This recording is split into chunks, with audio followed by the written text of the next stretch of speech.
Good evening, ladies and gentlemen, and welcome to our, welcome, ladies and gentlemen, welcome to our July 14th, 2026, Ogden City City Council and Redevelopment Agency meetings. This will be the special City Council meeting, and let the roll call reflect that all council members are present. Councilmember Myers is here somewhere. We expect him to walk in any minute. So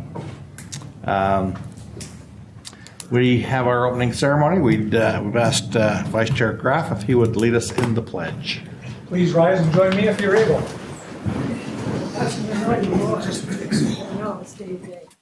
I pledge allegiance to the flag of the United States of America and to the republic for which it stands, one nation, under God, indivisible, with liberty and justice for all. Thank you all very much.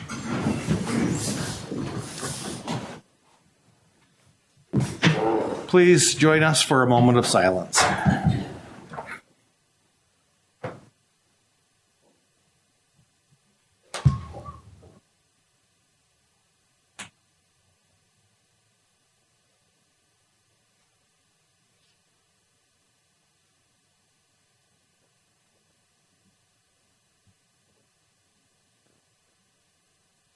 Thank you.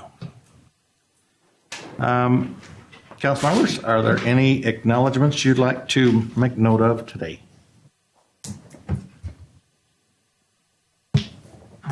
Okay. We have the next item on our agenda is the approval of minutes of the field trip of June 30th, 2026. Councilmember Ritchie. Yes, Chair, I reviewed those robust minutes and found them to be accurate and make a motion that we approve the minutes. I'll second. Okay, we've got a motion by Councilmember Ritchie, seconded by Vice Chair Graff. This is a voice vote. All in favor? Aye. Aye. Are there any opposed? Okay, that passes. Now we have new business. This is our City Council midterm vacancy procedures resolution. We've got our Executive Director, Mr. Glenn Symes, here to present for us.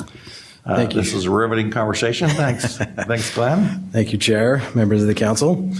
So this is a step that's required by state code in the overall council vacancy process. So I'm just going to go through a little bit of background information and then just touch on the resolution itself and talk through the process that you will be going through next week to fill the vacancy.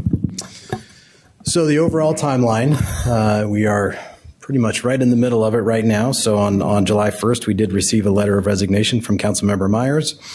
The application period opened for those interested in filling the vacancy. That opened on July 6th. And then today is July 14th, where you will consider this resolution. And then tomorrow at 5 p.m., the application period closes. Next Tuesday, July 21st, the candidate interviews and the selection process will take place. And then July 31st, the vacancy will become effective. And then on August 1st, the newly appointed council member will take office. So this particular part of state code is why we're here tonight, and it requires you as a council to adopt either an ordinance or a resolution that identifies a fair and transparent method that the municipal body will use to break a tie in a couple of situations. And as I go through this, it's step 3, but I'll go through all of those. But in a particular case, after the initial vote, if one candidate does not receive the majority of the vote, you need to have a method to break a tie. So break a tie between 3 or more candidates, or where one candidate received the most votes but not the majority and 2 other candidates tie, you need to have that tie-breaking method there. So that's the reason we're here tonight with this agenda item. So here's kind of the big picture, and I'll go through these step by step of what you'll expect next week. So step 1 is to interview all qualified candidates. As of today, we have 12 qualified candidates who have submitted their information. An initial vote will be taken after you do all of those interviews.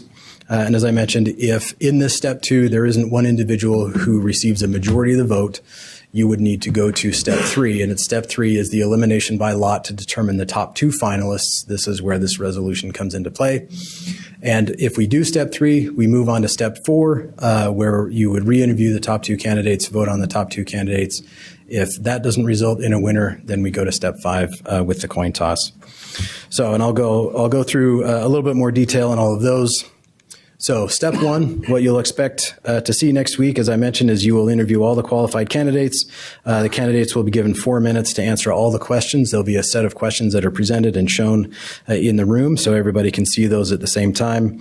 And the order of the interviews will be determined by pulling names randomly from a bowl. There were a number of different methods that we talked about. That was the one that was decided upon. So step 2, as I mentioned, is the initial vote from among all the candidates. So it'll be a roll call vote. So each of your names will be called and you will say the name of an individual you would like to fill the vacancy. If one of those candidates does not receive a majority of the vote, or if one does receive a majority of the vote, then that candidate will fill the vacancy. If not, then we move to step 3. So this is where I feel like this was a bit of a casino game, so I apologize for that. But if one individual does not get a majority, then the votes among the council should fall into one of these 3 basic categories. So, and again, this is all based on state code. So if we have the top 2 finalists that are identified, so for example, if one candidate receives 3 votes, another candidate receives 3 votes, and then a third candidate just receives 1, we clearly have our top 2 candidates that would move on to the next round. Likewise, 3-2, 1-1, 2-2, 1-1-1. So that's where we can identify the top 2 finalists. The next column is where one finalist can be identified, but a second cannot be identified. So one person gets 3 votes, 2 people get 2 votes. So in that case, we would need the tiebreaker. This, again, is where this resolution comes in. So the names of those 2 individuals in that top case would be put into a bowl. A name would be pulled. That individual would be the second finalist to move on to the next round. If no finalists are identified, that's the column on the right there. All those who have tied, their names again would be put into a bowl. 2 candidates would be pulled out. Those 2 would go to the next round. And again, this is all based on state code. So here's the state code again, this section that we're dealing with. And the method is specifically identified that it has to be by lot. So there are a number of those sort of casino games or, whatever kind of games you want to come up with to identify somebody by lot. But they have to have, all the tied candidates, as it says here, have to have an equal chance of elimination. So there's not a lot of options, but that's the one that we chose was pulling names out of a bowl. So again, it is by lot. That's what the requirement is in state code. So if we go through step 3, we get to step 4. There is a second vote. So we are anticipating the council would re-interview the top 2 candidates. Candidates would be given 5 minutes to answer some additional questions that we would post. And again, a roll call vote would be taken. We move to step 5 if neither one of those candidates gets a majority. So if all 7 of you vote between those 2, then we should have a majority for one of those. But if for whatever reason nobody gets a majority or, somebody does not vote, this was the case in Salt Lake where they had one candidate or one council member who was disqualified. And so they just had 6 council members who were voting. That ended in a tie. Again, based on state code, that is broken with a coin toss, and that's how they did it in Salt Lake just last month. So the resolution identifies ways to alphabetize people, put them in order, assign who gets heads, who gets tails. The city recorder gets the fantastic job of flipping the coin and doing all that. So we all have an assignment in this process. So the requirement, again, this resolution is required by state code, and it outlines those steps that I went through, and then it identifies that fair and transparent method, and then the rest is a general recitation of state code as far as the process goes. So I'm happy to answer any questions you might have about that. Any questions for Glenn? Yeah, Glenn, does the city recorder also draw the lot in step 2? Yes, I believe so. Yeah. Yeah, the initial pulling of the names. So the order of the initial interviews will be pulled from names from a bowl. The chair will do that. But yeah, beyond that, it would be the recorder. Any other questions for Glenn? Just for kicks, legal, do you want to weigh in on any of this stuff since it's all trying to follow the law? We've looked at it all. Everything's in the... Okay, thank you. Okay, thanks. All right. Well, then I'd like to make a motion that we Pass proposed resolution 2026-9. Second? We have a motion by Council Member Lindell, seconded by Vice Chair Graff, to adopt Resolution 2026-9. This is a roll call vote. Councilmember Lopez, Yes. Councilmember Lundell, Yes. Councilmember Myers, Aye. Councilmember Ritchie, Aye. Councilmember Washington, Aye. Vice Chair Graff, Aye. Chair Heyer. Aye. That passes unanimously. Makes me feel good that we're finally in compliance with state law after all these years. So, all right. Next item on our agenda today is public comment. This is an opportunity to address the council regarding concerns or ideas on any topic. Please come to the microphone, give us your name and city, and limit your comments to 3 minutes. I'm Joseph Bauman, lifelong citizen of Ogden, Utah, and a proud member to be belong to the Ogden City.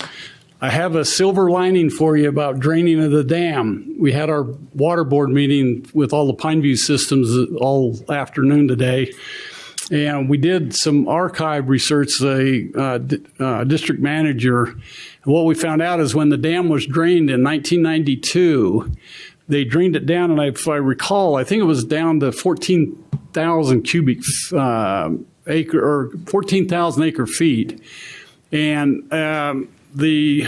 it filled in 93 because they had a normal winter process.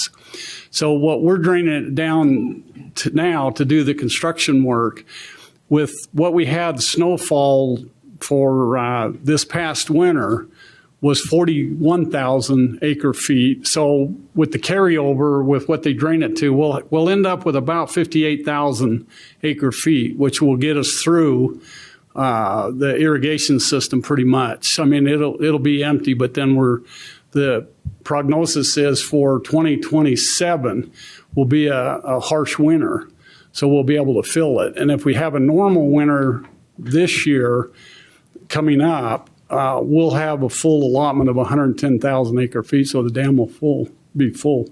So we don't have to worry about that, so I don't have to worry sleep. And then the other thing that we had is we've had a tremendous amount of phone calls. People calling in the office at Pineview saying, if they're going to drain the dam, how come we can't use the water? And we made a decision today that we're going to still monitor the allotted amount of water that each property has. And if they exceed that, we're still going to send them notice and let them know that they'll be put on notice. And if they continue through this season, that we'll turn the water off.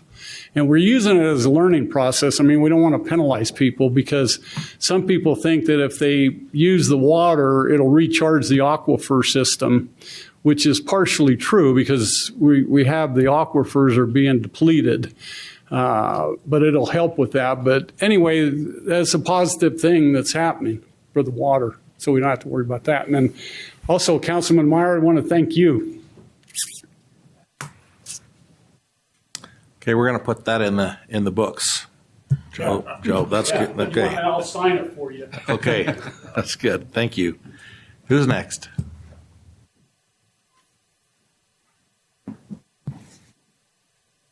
Hi, I'm Steve Jones, and as you can see from my shirt, I'm very interested in Union Station.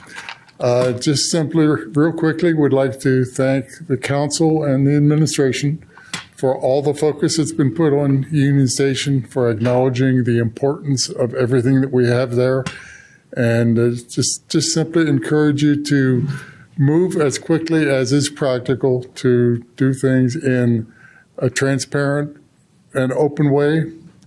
The biggest thing I could suggest as far as making that transparency happen is get the Union Station Advisory Committee reconstituted, have it a charter that gives it some teeth and some serious involvement in the process.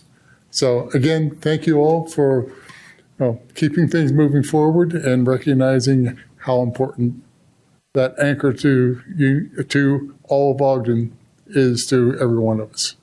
Thanks, Steve. You're welcome. appreciate the Union Station Foundation's participation in this process too. Takes me 3 minutes to get up here. My name is Bill Dodge. You guys are used to hearing us complain most of the time when we come up to this podium, so I thought I'd just kind of tell you a little bit of a good story tonight, and I want to put some background to it. Some of you that have been here for a long time are aware of this. Some of you may not know. The old Bamberger line that used to go between here and Salt Lake, the reason it was originally built, because Bamberger also owned Lagoon. And they wanted people from Ogden and from Salt Lake to be able to get to Lagoon as well as going between the two cities. And some of you may also know that after the railroad was removed, after it went bankrupt, the state bought most of that land, and that's where I-15 is today. It follows most of the Bamberger route down past Lagoon to Salt Lake. I was listening to KSL last Friday night after I left our Friday night meeting, in fact. I was on my way home, and there's a program called The Bright Side. And they're just talking about various things. And lo and behold, they were talking about the Frontrunner station in Farmington and how people have to get over to Lagoon. They have to take a shuttle bus around I-15 to get to Lagoon, interestingly enough. And he says there's conversation going on to build a road under I-15 so people can get to Lagoon, which I thought was kind of interesting. Of course, I'll undoubtedly never live long enough to see it. But in the process of their conversation, they were pointing out, said, we don't like the way that Provo's Frontrunner Station is. And they didn't like the way Salt Lake Frontrunner Station was set up. They said, you know what? Those guys down in Ogden, they got it figured out. They're doing it right. He said, I took the Frontrunner down to Ogden recently and got off right out here by Union Station. And I was able to walk right up into the center of Ogden. I can't do that on any of these other places. So there's people outside of Ogden are noticing, and this redevelopment project is important for Ogden. It is a big deal, and it will bring people here to spend their money in Ogden. Thanks. Thank you.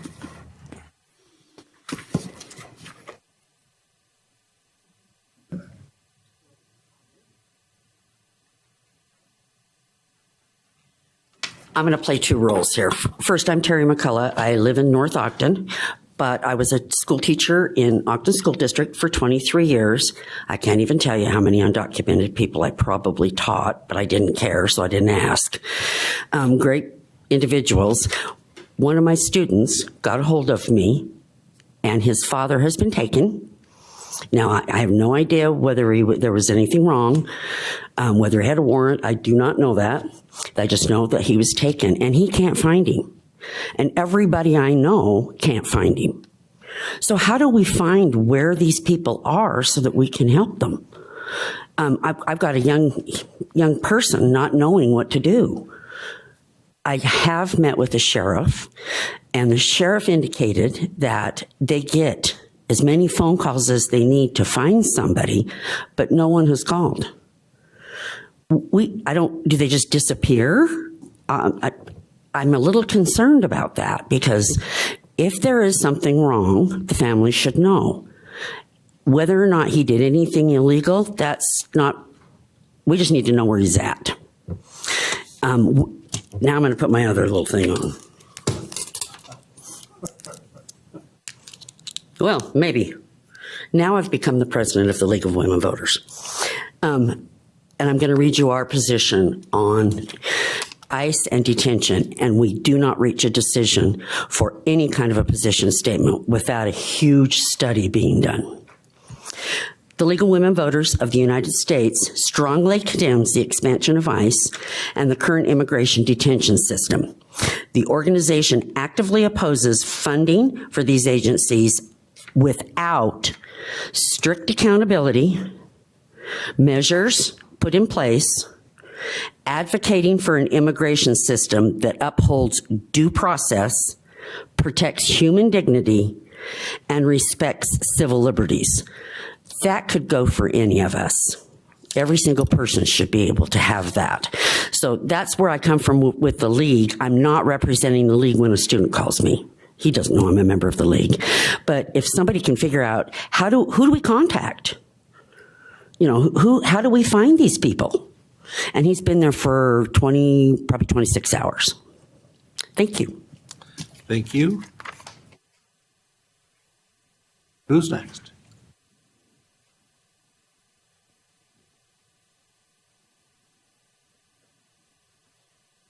Good evening. I'm James Humphreys. I am a resident here in Ogden. I've struggled with how to approach this subject for several months now. I can no longer remain silent and go to bed with a clear conscience. In the last week, the Immigration and Customs Agency shot and killed 2 additional Americans, one in Texas and one in Maine. There have been 11 shootings of individuals, both citizens and non-citizens, in the last year and a half in the United States. There have been more than 50 who have died in detention centers, more than in the entire history of ICE since its founding in 2003. This agency puts on a uniform and then regularly disgraces that uniform. And in doing so, they create harm to everyone who wears a uniform in this country, whether they're military or they're Ogden Police Department. They are a rogue agency that has no accountability, that has no independent verification of their actions, and now has more money than they clearly have brains. I am ashamed of the work being done by the federal government in our name. I realize that neither this body nor the administration has any right to do anything. The U.S. Supremacy Clause is very clear. We have been fortunate that in Utah and in our community here in Ogden, we have not experienced the kind of bad apples that have been sent to other cities throughout the country. But that does not mean that we can sit on our hands and be unprepared in case it does reach the streets and our community. I don't know how to respond or how to handle this, but as individual citizens, I believe the consent of the governed has been revoked, and therefore we should all prepare to act accordingly if those behaviors arrive to our neighborhoods and our homes. And as leaders of this community, I expect you to find a way individually to help us to do so. Thank you. Thanks, James. Who's next?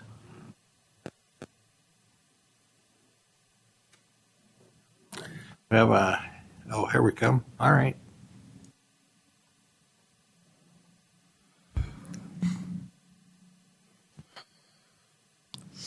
My name is Sarah Fisher. I'm an Ogden resident.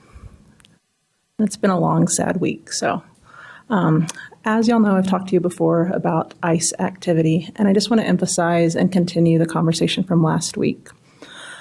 One thing I want to point out is that the city lawyer has mentioned that the administration can bring the conditional use permit and the parameters within it to the Planning Commission.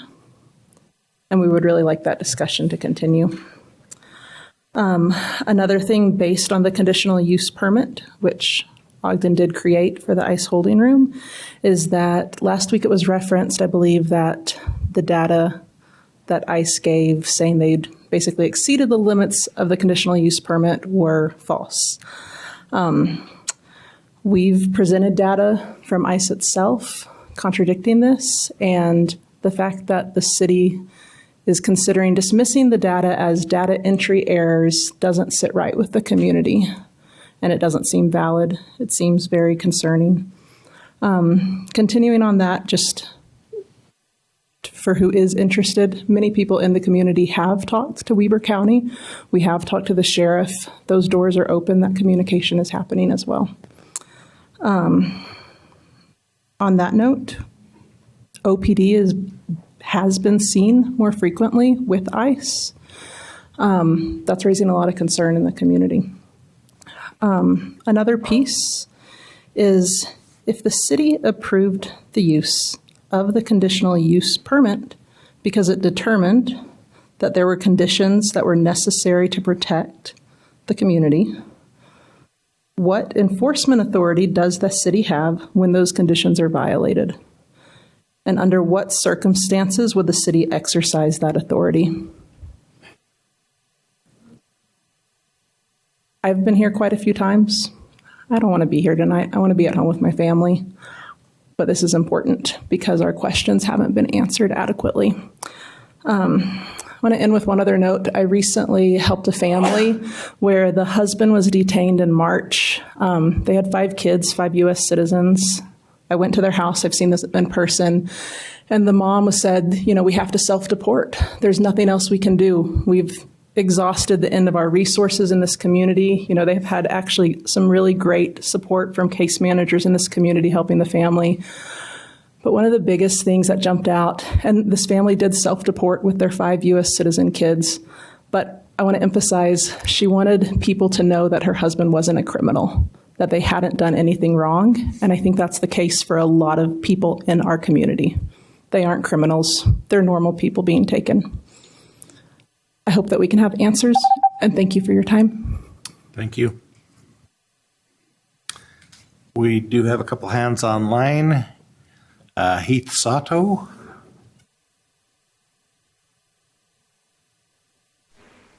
Hi, Heath Sato, Ogden resident. I share a lot of those feelings that have been spoken about prior.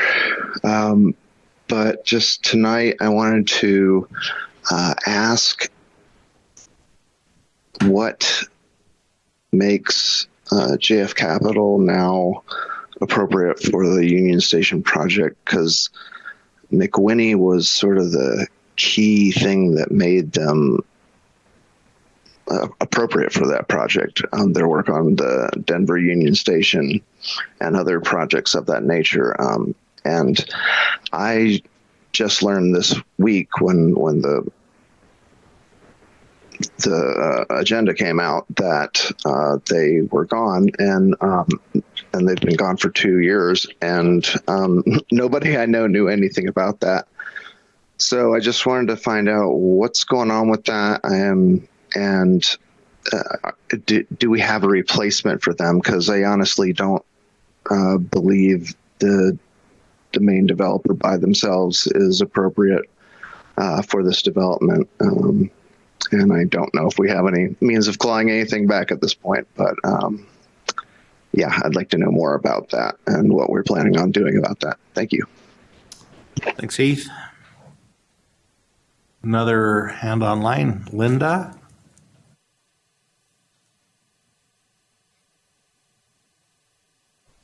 Hi, Linda Sanchez. I just want to give a shout out to our fire department. They, again, had a really test up on the hillside, and my sister's house is up there. And in the middle of the night, when I woke up and I saw it and I called her, actually, I thought it was going to be a lot worse than what it was. So I just want to give them a shout out and how much we appreciate how much they serve and protect us. And watch for those wildfires and stuff like that. So, as far as it looks like everyone's been talking a lot about ICE. I just would ask that maybe you watched the last city council meeting, and the mayor did have some remarks there that I feel like no matter how much we bring this up, this is a hard situation, and all of us would like, I'm sure, to have it go away. But there are some things that we do have to follow. And to remember that not only is the city a resource, but if you're wanting to talk federally, you have representatives. And if I'm hoping that we're also hitting them up as well so they can take that back to DC if that's what you're wanting your voice to be heard about. As I went up to Pineview today, and it is definitely getting lower, which is exactly what we talked about in the last city council meeting.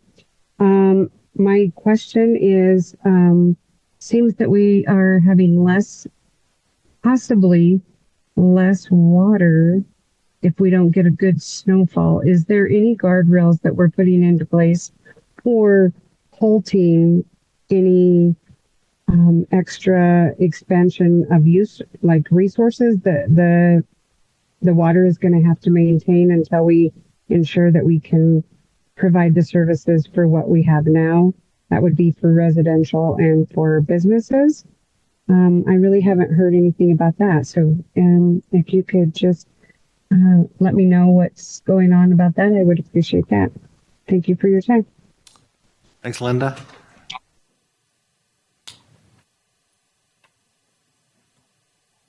Good evening. My name is Teresa Bramwell. I was here last week for the meeting, but I didn't make it because when I arrived in Ogden, I found a homeless man that had built a fort on my front porch where there is clearly posted a no trespassing sign, one of the Ogden City signs that they can arrest anybody that sets foot on my property. This gentleman had been there for quite some time because he had constructed a fort. And so I called 911 and the police came and they were great. They gave him a citation. I don't believe they took him into custody because he had so many shopping carts full of belongings that the police didn't have anywhere to put those belongings in their vehicle. So they did not arrest him and take him to jail. They cited him and he will have to appear in court at a later date. I don't know for sure if trespassing was the only charge because I know they went through a sizable amount of his belongings with rubber gloves on. But I want to thank the police because they came out. They were very professional. They took care of the problem. But I want to reiterate that I'm very tired of dealing with this problem in Ogden City. I do not have a standing army to deal with homeless criminals that are trespassing on my property. And I shouldn't have to. I shouldn't have to pay a standing army to keep criminals off of my property. I think that is something that Ogden City should be providing me for the taxes that I pay to Ogden City.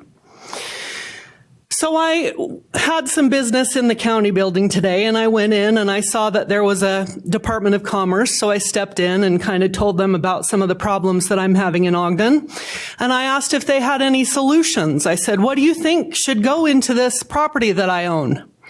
The zoning has changed 4 times since I've owned it. I have no idea what it's supposed to be. I have no idea what Ogden City wants it to be or wants me to be.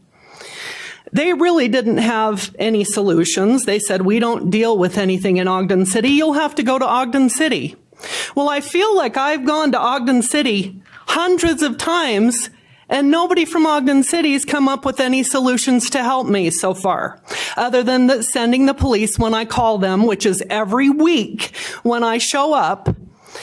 But the one thing the guy did say in the Department of Commerce was the reason why we have so many homeless people in Ogden is because Salt Lake City during COVID shipped all their homeless people to Ogden. Well, Salt Lake City said the same thing during COVID, that every other city shipped their homeless people to Salt Lake City. Who's going to pay for all these homeless people that are being shipped to my property? Thank you. Thanks, Teresa.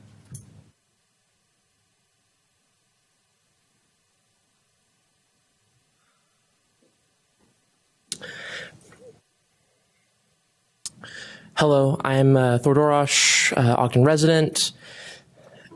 I just want to... Homeless people are community members who, they come to places where resources are. It's... County has generally established resources here in Ogden, and there's arguments that have been made that that's a part of a sort of not in my backyard that has extended towards Ogden to kind of concentrate people here. And the way you do that is by first most building more housing and providing an avenue for people to get out of homelessness by having housing. And then the second way is by having resources be distributed more evenly. Besides that, in regards to ICE, ICE statewide, as long with nationally, has been increasing. They've gone from the sort of ineffective but very scary sort of campaign, which they used to target Minneapolis and a couple other cities, to the much more effective and still targeted way that they're currently acting. They're still increasing their amount of people working, and the amount of raids has increased, perhaps not here, but in Salt Lake, as demonstrated by a recent raid that went quite public. And I know that the city is working on this. You've had the recent funding of the Pathway to Citizenship program. That's really great. That's awesome. You're doing exactly what we need you to do. Thank you for bringing that up. And there are other ways that you're currently working on this. And of course, if there is another avenue, I wish for you to pursue it. But I also want to mention that as members of the community, people who are so important in the community that they got elected, that personally, you can also be using your weight as community members to be doing events and campaigns locally to try to improve that. I want to thank Floor, particularly for your, I don't remember the name of the event, but it was an event that supported the community. I heard from Ogden United with Immigrants about how great that event was. I also remember specifically the People's Town Halls, which although they filled a need and had people's voices be heard, and that's really important in this time. And I just want everyone here to know that they're community leaders who are capable of doing things independent from this specific space, and that although they should act this space as they can, they should also step away from it and pursue things in the ways that they can as valuable and recognized community members. Thank you. Thanks, Thor.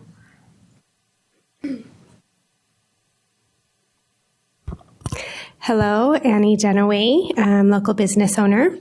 I wanted to talk about the developments that we're discussing over Union Station. One thing, develop Union Station. We're going to do it. It has to happen. There's not the point of we should or shouldn't do it. The issue is, are we creating an opportunity for community members to own a stake in these developments, or do we want to create perpetually poor renters? So are these developments including owner-occupied dwellings? And that's not what I'm hearing. And so are we going to continue to rob with these developments, rob future generations of equity, of intergenerational wealth, and an ability to be a stakeholder in Ogden? And I continue to see developments push forward that are for rentals. I'd like to see homeowners made here in Ogden, out of Ogden residents. Homeowners who are creating equity and stake in the future that their children will live. Thank you.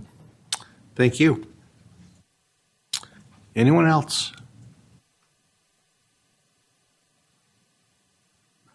Okay. Mayor, have you got any comments for us or answers for some of these questions? I'll give it a shot. Joseph, thank you for the silver lining. I'm also told another silver lining is that our 36-inch water line is sitting on a portion of the Bamberger line in the canyon.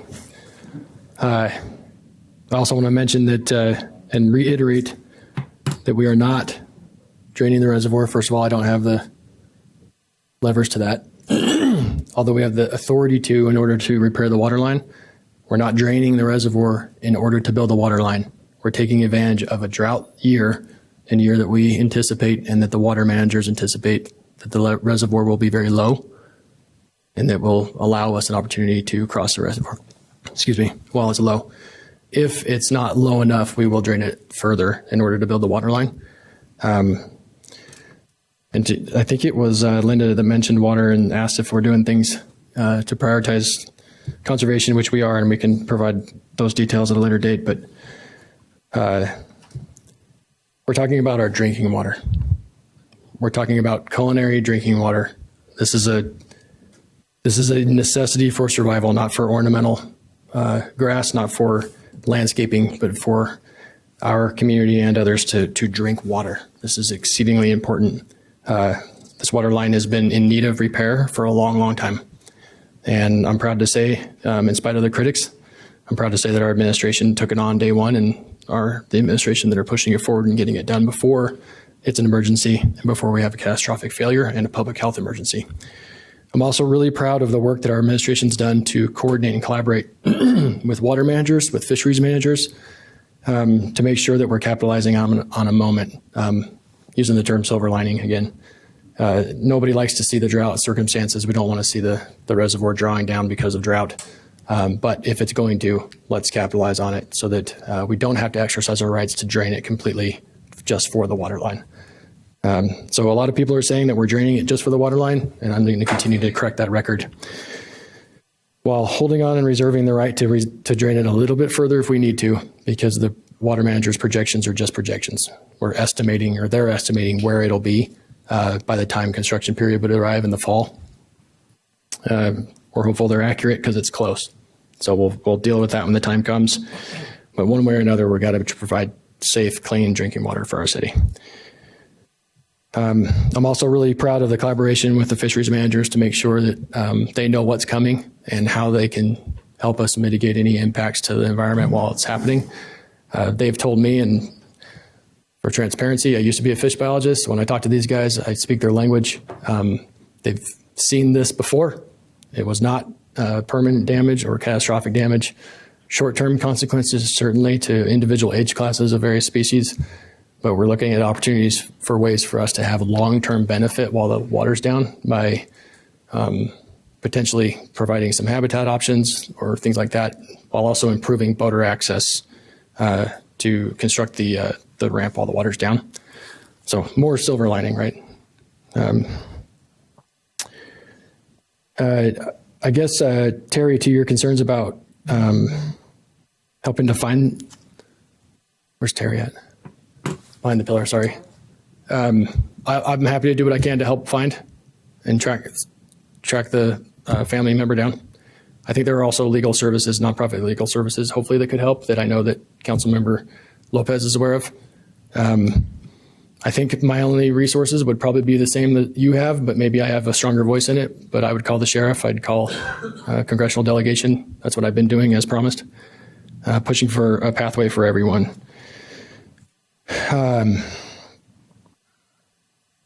Sarah, I'm sorry that you had to be here tonight because you didn't feel like you got answers. Where's Sarah at? There you are, thanks. I didn't just dismiss the records as errors and trust it. I'm saying that it's very plausible that they are that there are typos within the data set that was provided. You mentioned that OPD is seen more frequently with ICE. I want to point out a conflict that I'm dealing with that I think, I just want to highlight it because I think that we are going to see more pressure from ICE nationwide, and we're going to see it here. I think that we are seeing it here, and it alarms me and concerns me.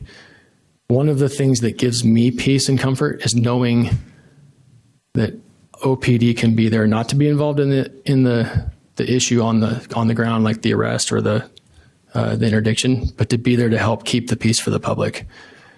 I've said a million times I don't have control over ICE, but I do have control and some authority over OPD. And for me, I feel much better about the circumstances knowing that OPD is there to help keep the public safe, including those who are being apprehended or arrested or questioned. I have a lot of confidence and faith in OPD, and especially when compared to some of the things that I see on TV. And so that's why it's important to me that OPD continue to respond when called upon by dispatch. Many times they'll get a call from dispatch to back up a fellow law enforcement officer. Oftentimes I don't know who that is. They just show up, and they're going to continue to do that for all agencies. But when they get there, they know that they're not to be involved in the operation if it's ICE, but they are there to help ensure the safety of the community around the operation. As it relates to the conditional use permit, I want to just say, I don't know if anybody's ever considered the fact that if there were more room to detain people, if that would lead to more arrests. What do you think? And what do you think would happen if I were to revoke the conditional use permit? Do you think that that would encourage them to build more units to hold people? I just want to leave that question with you because it's a question that I ask myself when I make these decisions. Thank you, Linda, for calling out and recognizing our fire department. Conditions are really bad out there, and our fire department is on watch and ready to go. And I'm, just like OPD, very confident in our fire department, more confident in ours than any others, and very thankful for the work that they're doing to stand guard. But I'm also really thankful to the community for all the work that they're doing. Not all, as we saw a couple of nights ago. But by and large, the community's been really respectful of the conditions, really respectful of the fireworks ban. And I think that says a lot to the quality of and character of our community. So thank you for that. And Thor, you mentioned I have an opportunity to use my voice, and I just want to commit to you and tell you that I have been using my voice in the way that I promised that I would by pushing with our congressional delegation to find a pathway for everybody. I'm frustrated and sick and tired of not having that. And I'm sick and tired of the dysfunction in Washington, D.C., creating the circumstances that we don't. I'm also sick and tired of being criticized as a community and as a city when we're our city doing more and more and more than anybody. No other city is doing what we're doing with the Pathway program. We're doing everything we can with what we have, with all the resources that we have to help protect and give a pathway to the people that deserve it. That's just a fact. We're doing everything we can to keep our community safe, and so far it's bared out. We're going to keep doing everything we can. I just can't make promises and guarantees I can't keep because I just don't have control over those agents. For Heath's question on Jay Fisher, I'm going to ask Taylor to help me with that one. And I appreciate Jared Johnson and his group and David Sawyer. They gave us a great presentation earlier on the Union Station, so I'm going to save a lot of those details. If you guys didn't get a chance to do that are online or other places, please go back and watch the work session. There's a lot of great information. The short question that Heath asked was about Jay Fisher and are they capable of moving the work forward and continuing to be our development partner? I think to this point, the question we've been asking is what does the vision of Union Station look like? We're talking about the layout. We're talking about what comes next, what developments can come in, what can happen. And largely, I think when they made their original proposal, of which I wasn't a part of when they had the RFP, Jared, I don't know that you and your group were part of that. And that was a different staff at the time that made the decision. But they were asking the questions around what does it take and what do we need to do to develop? At the time, I believe McQuinney was part of it, and I think they were doing the Union Station component. Jay Fisher was looking at the office and retail component that would be outside of it. So if we're looking at can Jay Fisher do office and retail and commercial, I believe they're capable of doing that, yes. Can they do the Union Station itself with the historic preservation and everything else that we need? That's the important question that I think that everyone here is probably asking. When we are talking about preserving what we believe is our most important asset here at the station, that's something that the mayor's tasked us with to take as something incredibly important.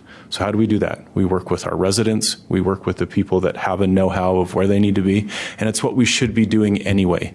Because I would say even if we invited someone from outside of our community to be participating in what's happening, we would still want to hear from those same voices around our community because they're the ones who care about it the most. We care about it. We know it's important to us. That's why we're spending so much time doing it. So if we want to talk about what the next steps are, I would encourage us. We actually put a lot of this online. So go to unionstation-ogden.com.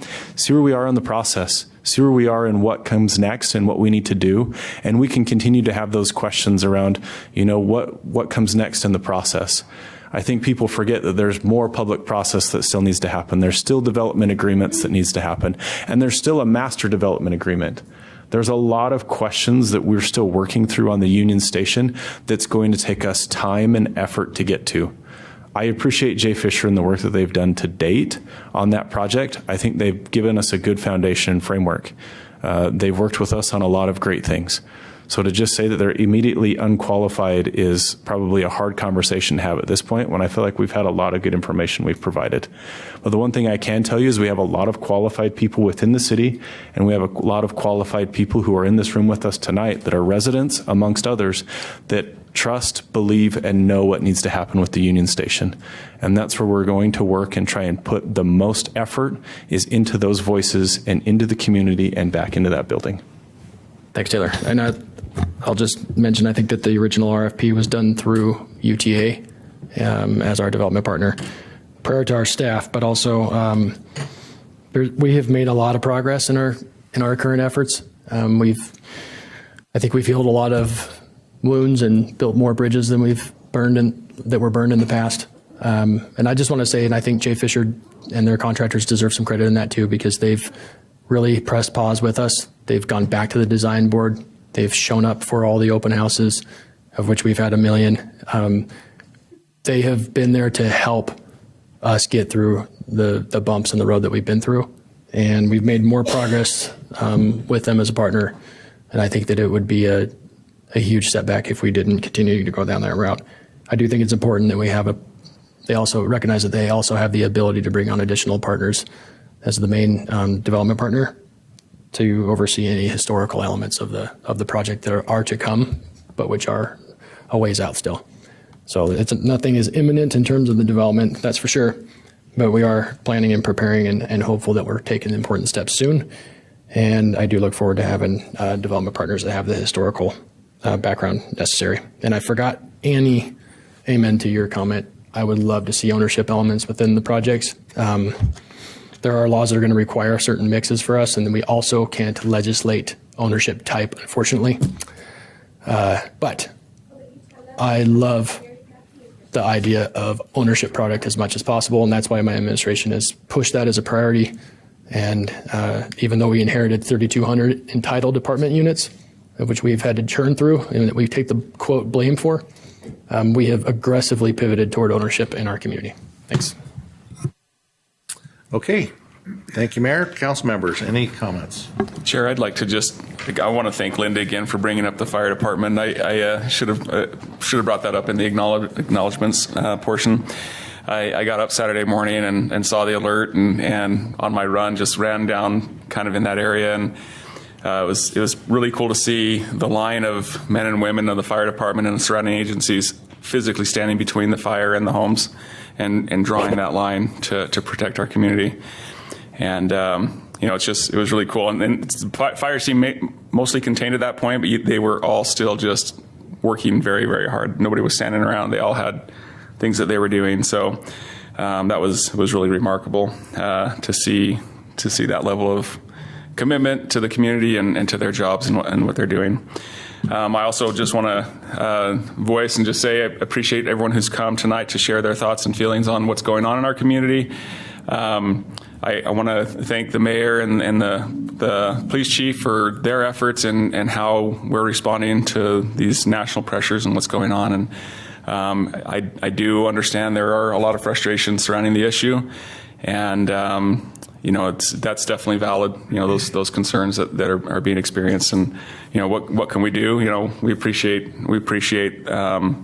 hearing what you're sharing with us, and as we work with, I've had conversations with different members of our state legislature and as well as Congressman Moore, and just that's something that all we can do is relay that information on. So anyway, appreciate that. Thank you, Councilman Ritchie. Anyone else? Yeah, Chair. Again, I'd like to thank everyone for being here tonight, for your participation in our city council meeting.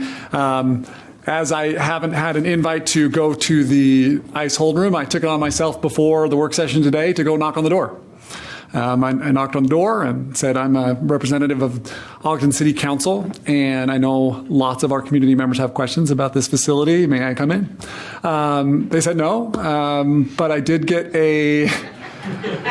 I did get a contact number that apparently we need to run through the West Valley main office, and so I will continue to reach out to that phone number and try to get just another set of eyes to see what's happening there, and just trying to respond to everyone's comments and asking for more oversight, and I'm looking forward to trying to do that job. Thank you. Anyone else? May I?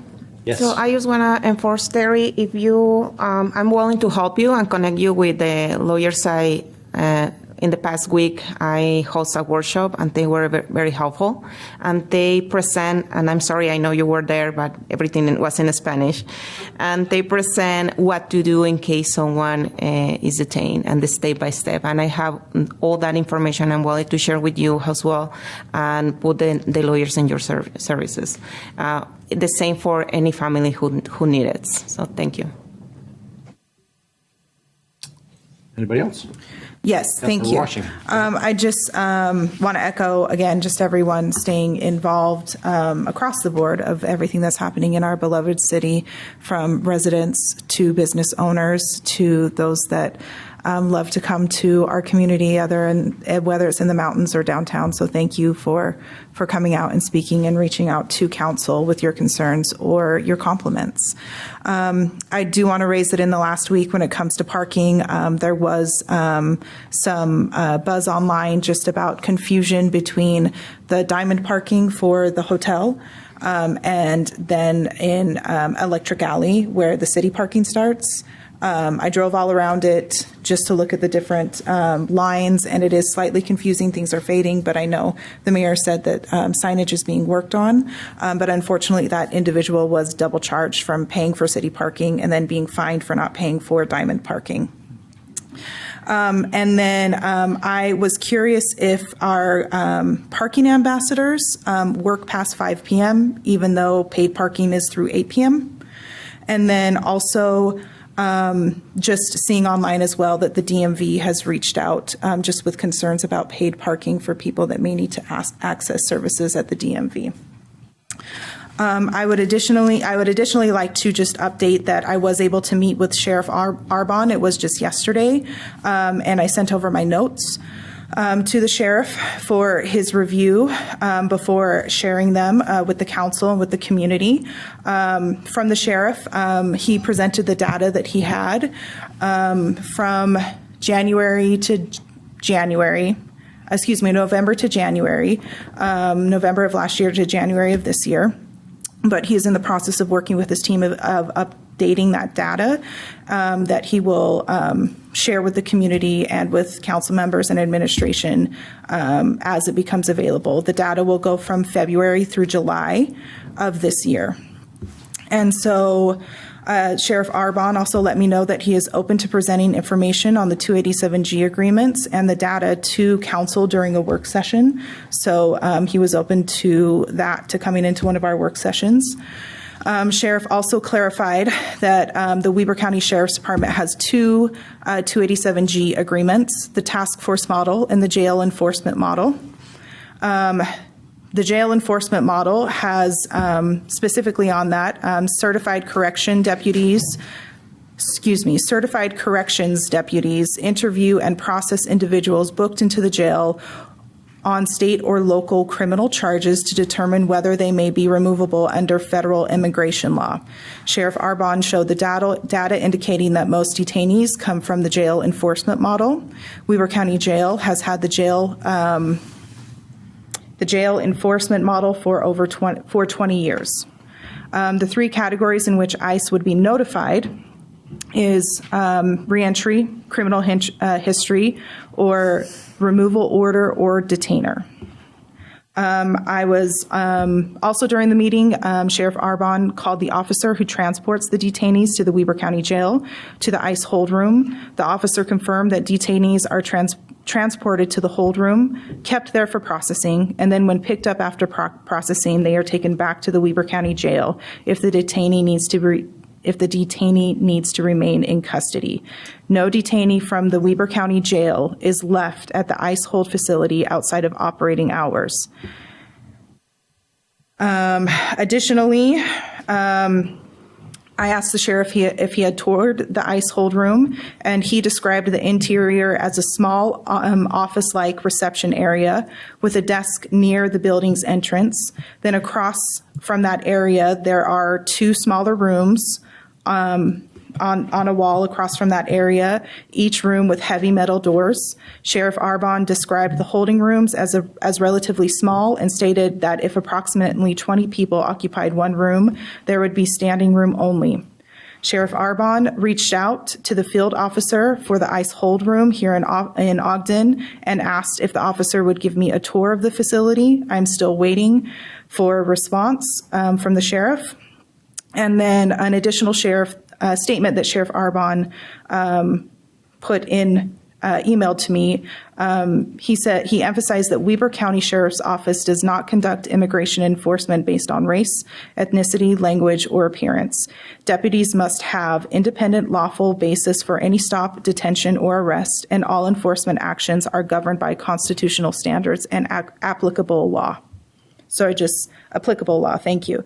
So I just wanted to share those updates. Thank you. Anyone else?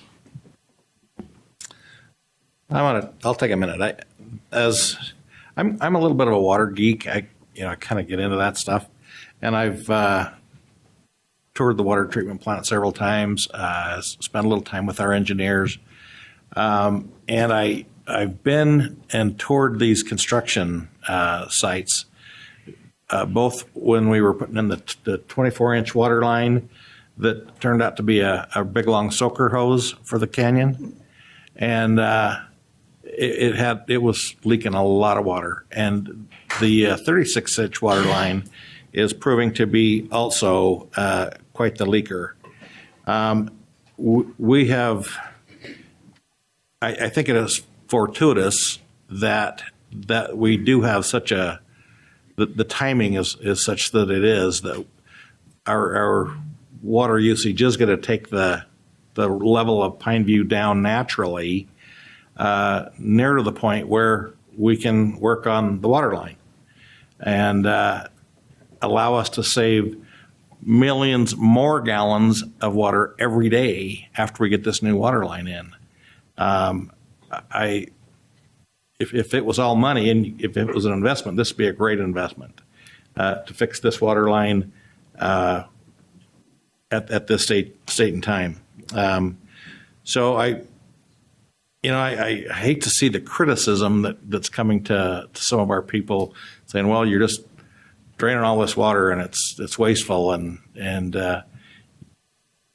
because I don't think it is. I think the way it's working out, it's working out to suit the city and to save water at the same time. I also want to thank our fire department. I got the text that Councilmember Ritchie sent early that morning. He gets up earlier than I do on a Saturday. And so I got this text saying that there's this fire up on the hill. And I looked up, I live right there. I mean, I can throw a rock from my front house or my front door and hit that fire. But they were, I went up there, and the fire department, the first thing they did was to enforce a perimeter so that those homes didn't get fire near them. And then they started working on the containment. We've got really good people. The Forest Service joined in. They were dumping water on that thing all day long until late in the afternoon. It was impressive to be that close to watch them fight that fire. And they did a professional job, a really good job. And it was a hot day, just in case you wanted to know it. And those turnouts are not light and airy. They're pretty, I'm sure they were dying in those things. But I wanted to thank them for the good work that they did. And also, since, we talked about our vacancy process, it's because our good council member Myers has accepted another assignment that nobody could blame him for doing that. But I wanted to thank you, Sean, for answering the call to serve your city as a council member. I know that you had to have your arm twisted a little bit in order to file, but you've done a great job, and you've been a good ambassador for the city, and I really appreciate the work that you've done and my association with you as a colleague for the last 2.5 years, and I just wanted to call you out and appreciate you for the good work that you've done. So, okay, are there any more comments from council members? I'll look for a motion. Motion to adjourn. Do I have a second? Second. A motion by Councilmember Ritchie, seconded by Councilmember Washington to adjourn. All in favor? Aye. Okay, I think that was unanimous. All right, we do have one more meeting, ladies and gentlemen. We'll wait till our recorder is ready and reset for this next one.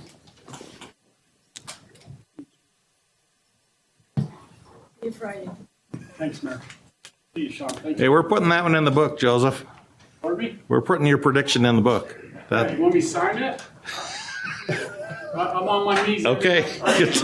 Yeah. Yeah, I figured. I was surprised.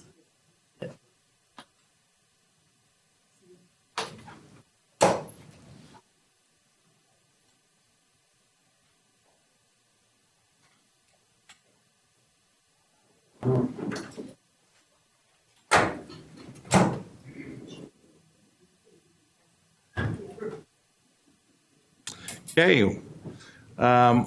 Welcome, ladies and gentlemen, to our July 14th, 2026 Ogden City Redevelopment Agency meeting. I'll let the roll call reflect that all board members are present tonight. The first item on our agenda is the reports from administration, the Thorstensen Building Land Transfer and Development Agreement Amendment. So looks like we have Eric Gibson going to present to us today. Welcome. Thank you, board members.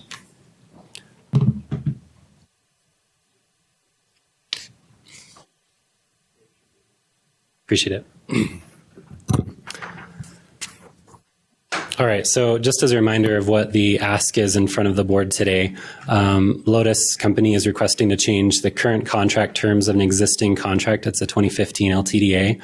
The current terms of that contract is for 30 high-end urban loft-style apartments or condos, and the request that has been made by Lotus is to change that contract via an amendment to 25 artist loft concepts that will be using federal and state historic tax credits. I did provide a background on this contract. I want to revisit that quickly just to make sure that we have that fresh in mind as this decision comes. The 2015 LTDA was a very comprehensive contract that included a variety of properties. It was quite a bundle, and there were two in there that were pretty much the properties that questioned, the Proudfit building and the Thorstensen building, both of those of which were under contract by the RDA, and the RDA then assigned those out to Lotus to actually close on the properties. Here's just a quick map of where those are located. More specifically, the Thorstensen building, the building in question, is the one that's located immediately adjacent to Lindquist Field, between the field and Grant Avenue. There were multiple commitments that were made by both parties, the RDA as well as Lotus, related to that 2015 contract. Many of these commitments were unmet by both sides. So inclusive of that was that both parties anticipated that there was going to be a new parking facility that would be developed on the corner property. And that's where the corner cafe is located, that building there, and the Berthana building. So that's kind of where that corner property anticipated to have the parking structure. And then there was also a commitment that the city would lease some space in the Hearst building. Related specifically to the Thorstensen building, Lotus did in that contract stipulate that they would construct 30 of those units that were going to be apartments or condos, that there'd be market rate, high end.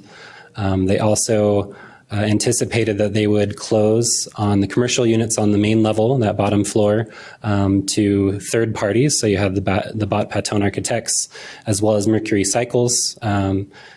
This was a commitment of a third party that wasn't a party to that contract. They didn't sign, and that was done. Lotus also committed to renovating and improving the commercial units, as well as the residential units on the top floors. And finally, Ogden City committed to providing access to 35 parking stalls in the Grant parking structure just across the street from that property. In terms of what was done in the interim, the RDA did execute a parking easement agreement for those stalls. the architects in Mercury Cycles never actually occupied those bottom floor spaces. Lotus had to find new tenants. Utah and Creative Advertising were those tenants that ended up occupying.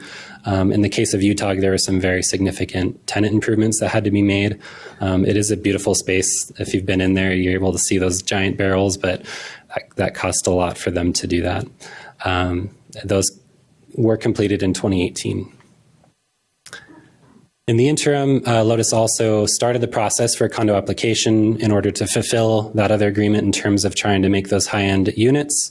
However, that application did not complete for the condos. Then the city requested with them to pivot to office use. There was a prospective software company that was looking at that space and was interested in occupying it, but that didn't close. And then 2019 came around. They were continuing to look for solutions on how to reutilize that space, trying to think of solutions. There was a fitness study that was completed for that potential use, but then when 2020 happened and COVID happened, a lot of that commercial activity halted. A lot of businesses decided not to move forward on projects. And so it was stopped in the short run, and then the market crashed, and it became very challenging to try to move forward on that project.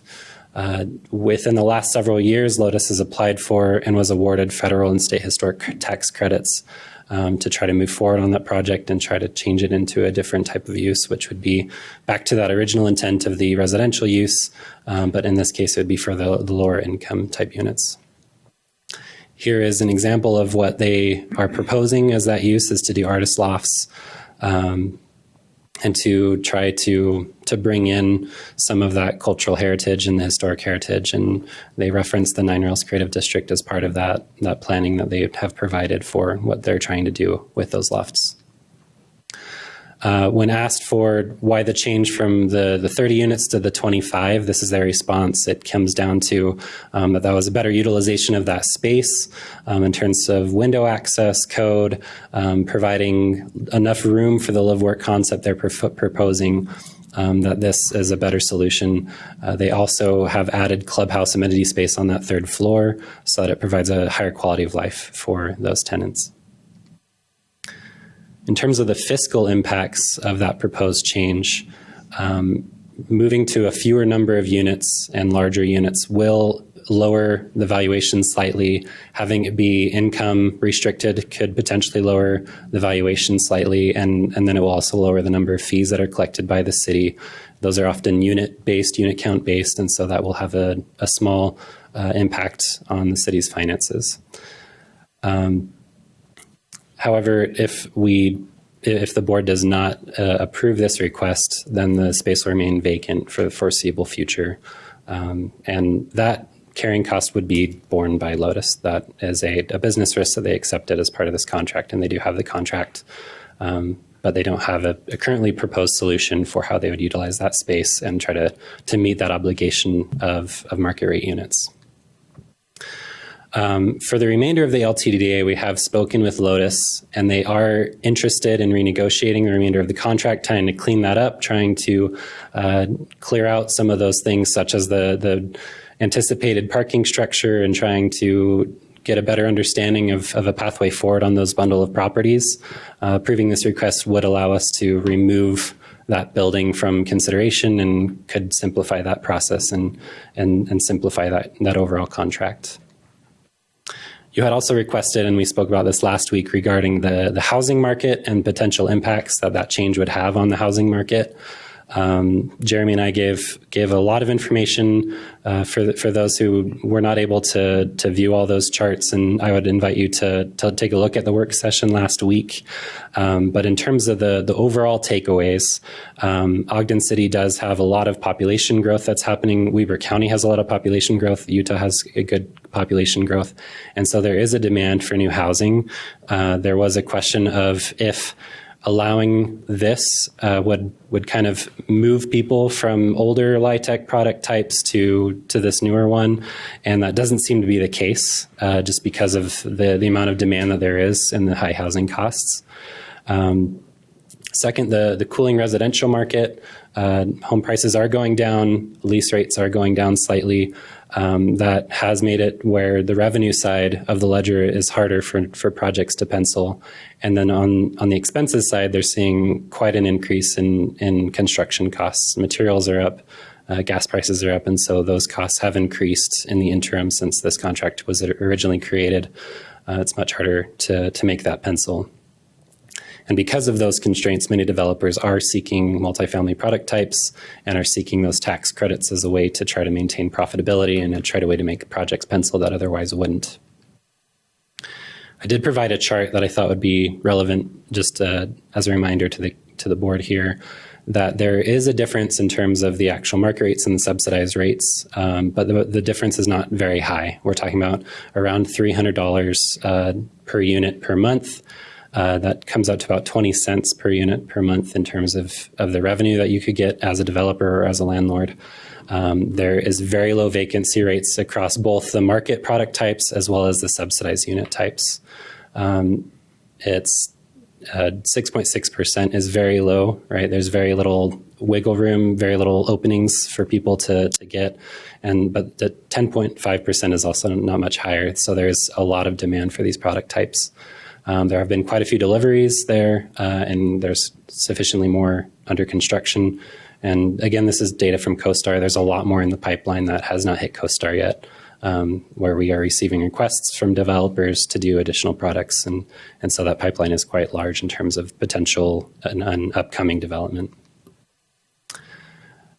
And what the city would like to do and what our staff proposal in terms of the overall housing strategy, Jeremy and I discussed this briefly, but just to revisit it, again, there is a demand for income targeted homes.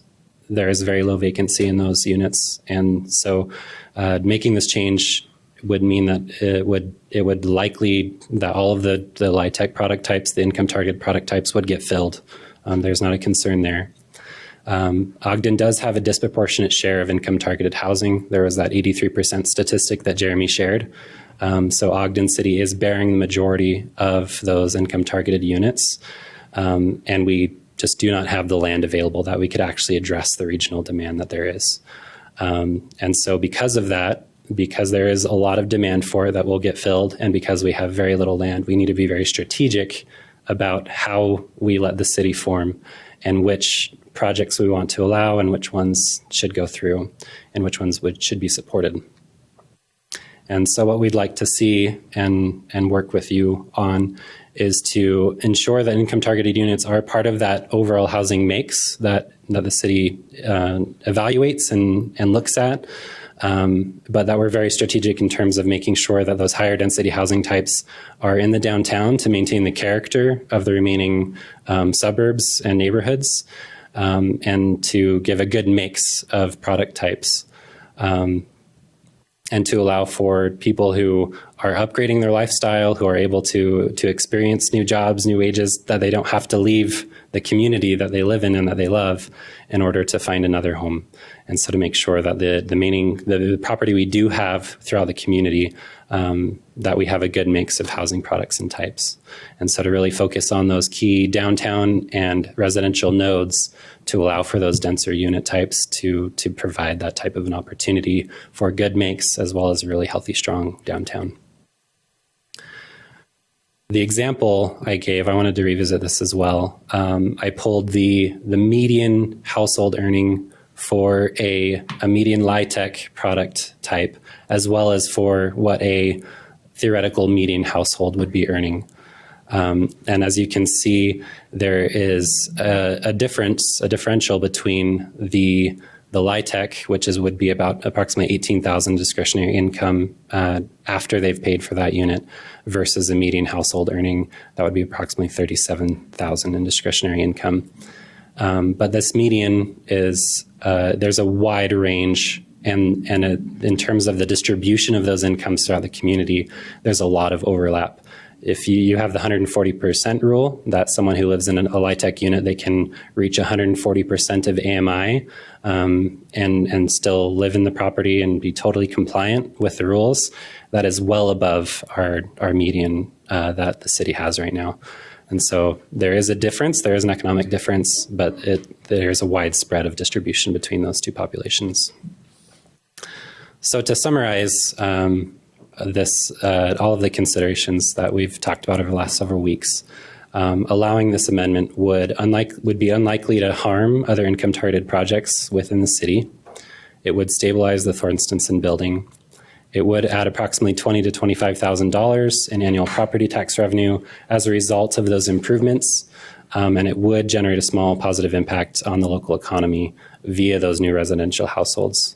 We're estimating about $500,000 per year in economic activity, and that would be everything from them going shopping to them spending in the downtown to childcare costs, all the things that a household has to pay for.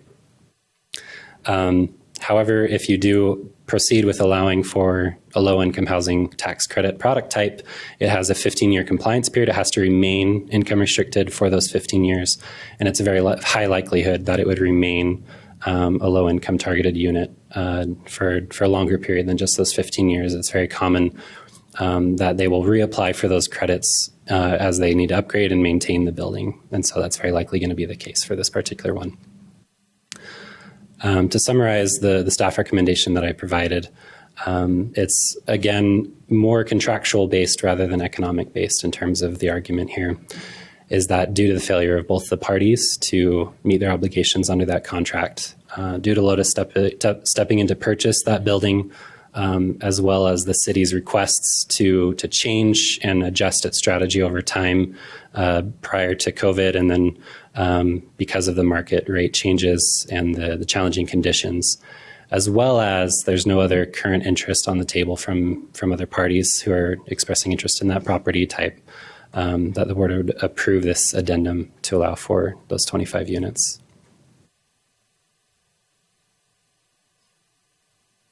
Any questions? Any questions for Eric? Thank you. Sounds like, okay, we have elected to accept public input on this item. Chair? Yes, sir. Before we go to public input, I'd like to invite some of the Lotus representatives who are here. Absolutely. To come up thank you for that our reminder. questioning. Yeah. So one of them is here is Ricky Becerra. He's representing this region for Lotus. And I don't know, Ricky, if you want to have anybody else join you, but I think it would be valuable to ask for your insight and perspective, and explain to us, please, why the change of your thought process to move into this direction. Hello, my name is Christian Graff, and I am the development manager with Lotus Company. I'm also joined with Ricky Becerra, who's the associate on the project, and Craig Smith, who is also assisting us in this endeavor. Thank you for having us today. We're very grateful for your time. We're also excited to talk about this project. I guess one thing that I also want to clarify, not clarify, but add to Eric's great presentation, thank you also, Eric, for that, is that low income does not mean low quality. These are still going to be those high quality, high end urban lofts that the initial development agreement wanted to see. If anything, in this difficult market where we are all feeling the cost burden of living in America right now, every personal individual in this country feels it, and every industry feels it, especially the real estate development industry. If anything, these low income housing tax credits actually allow development to still occur at a high-end level. This is to provide high-quality living for these individuals that are regular Americans. One thing I do want to point out, on your screen there was the 30% AMI income band. This is actually set aside for 60% AMI. So it's a completely different income for what you're seeing. And that 140% rule does mean that anyone that qualifies at their 30% income, they can make up to 140% of their initial income at time of qualification and still live in the unit. That means that someone that qualifies, a family of two young individuals, a young couple, young working professionals in Ogden, that's making $70,000 a year, that qualifies. That individual can make up to 140% of that. That's well over six figures. That is a very great salary, and something that in market rate housing that Ogden's trying to see, that accomplishes that goal. I think one thing I definitely want to touch on, though, is the amendment actual language. It says that we are proposing to have 25 income targeted artist lofts. that conform in style, quality, and use to the goals, objectives, and strategies of the 9 Rails Creative District. That's the most exciting part for us. Ogden is a very special city in Utah. It's eclectic, it's exciting, it's a mountain city through and through, and you can see that in the art that is expressed all over the city. We love the concept of artist loss in the city. We love giving the opportunity for housing for these artists to be local and to express their work and not have to live elsewhere and do their murals or do whatever part of the art walk and other fun art festivals that happen in the city. And so that's really where we're trying to lean into that and give an opportunity for these people to live here. I'm joined with other people here that can speak to that in greater detail beyond just myself. And like I said, Ricky as well, to give some specifics of the project and also help answer some questions that you may have. Thank you. Thanks, Christian. And thank you, Councilmember Myers. Thank you all for being here tonight. And it's a sunny, beautiful afternoon. You could be home playing with your dog or your kids, and you're here. So thank you. I think the first item I want to touch on is the fiscal and community case. A lot of this Eric already touched on, which, by the way, you guys should all be proud. You have Eric on your team. That was, I'm also somewhat of a water nerd, but also a housing nerd. And a lot of what he said is just data driven and, more importantly, just true. So first, vacant versus occupied. Currently, the top 2 floors of the Thorstenson building are vacant, generating minimal property tax revenue, versus dramatically changing if we do fill these units up, and we would generate property taxes to help fund the parks, additional services like that. Second, historic preservation. This is an old building. The project would preserve a 100-year-old building under National Park Service standards at no additional cost to the city. Third, housing. 25 income restricted units for working artists and other workforce housing, workforce tenants, including first responders, teachers, city employees, population, local population that really anchors not only our downtown, but the general neighborhood as well. Economic activity, 30% of income is allocated to housing. Again, if I was a recent graduate 5 years ago and my wife and I knew about LIHTC, I would have loved to find something like this because, as we've all heard and are experiencing, the average American's living paycheck to paycheck. This would be awesome to have 30% of my income set aside just for my housing needs. And then I could go down the street. I could go to Costco and buy a full pantry worth of food and not have to worry about if I'm going to be able to make rent. It's just something to think about. Then the other item that I wanted to bring up and reiterate, and again, Eric already hit on this, but it's unlikely to harm any of the other LIHTC or income restricted units in Ogden. Stabilizes the Thorntonson building and also that neighborhood. It adds approximately $25,000 in annual property taxes versus, again, the minimal revenue that it is currently generating. Roughly $500,000 in local economic activity. As we saw, the income bands are pretty extensive, and a lot of that can be spent going downstairs to the bar, grabbing a bite to eat, grabbing a drink, so on and so forth. This is real economic activity. And then again, just the income restricted period of probably 30 years, 15 years for sure. And again, just thank you to Eric and Jeremy for their great data that they had. I know that there was concerns about new inventory, potentially taking from other LIHTC projects. Sounds like we're, and again, the data backs that this probably won't happen. Additionally, one thing I did want to mention is the submarket, meaning just the downtown vacancy rate, is actually 9.2%. This is below the 11.1% 5-year average according to CoStar. It's a healthy market. Affordable product is actually performing at 6.6% vacancy. So again, reiterating the fact that we'll lease up well. And then again, renter burden shows that rents are up 62% since 2019. I don't know about you guys, but I haven't had a 62% increase in my wage. Again, these are real costs for real people. The median renter is at a 33% cost burden. So again, creating more housing for average Americans. I think that this project will be an incredible addition to the community. Like Christian mentioned, we're pretty passionate about Ogden and the work that you're doing here, and we'd like to contribute to that. Thank you. Thank you. Thank you. My name's Craig Smith. Happy to be here, and thanks for the staff report. I thought that was excellent. And by the way, I claim to be the biggest water nerd here. I and my firm, Smith Hartvickson, practice more water law than any other firm in the state of Utah. So, yeah, everybody's becoming a water nerd these days because we have to. And I won't get off onto those stories, but just to kind of cover a couple of the legal points, this is a very simple change to the agreement with the agency. And I've also worked with a lot of redevelopment agencies and still do over the years.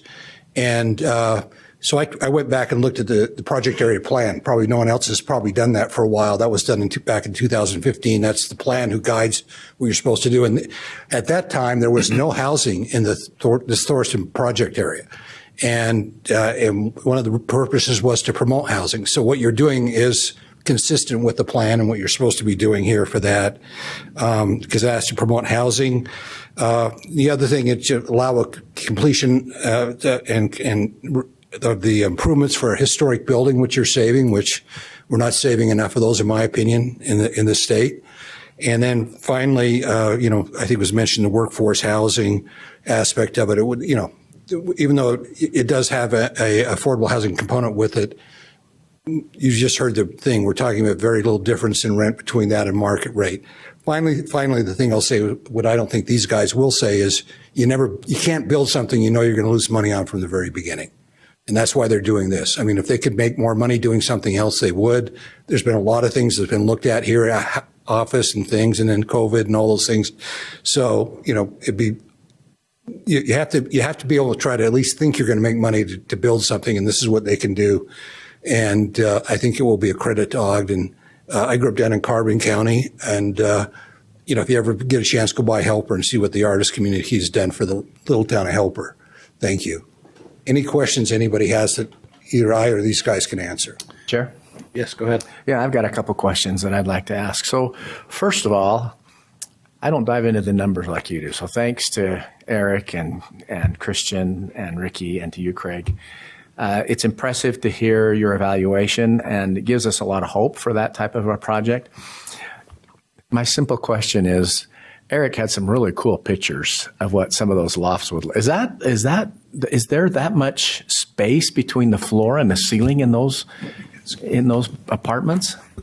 Yeah, and I don't know if anyone's had a chance to go in there. I'd love to tour, whoever wants to go tour, but it's amazing, and it feels like you're in a large space. It truly does give that almost New York City-esque experience of, hey, I'm in a downtown building with these large industrial windows.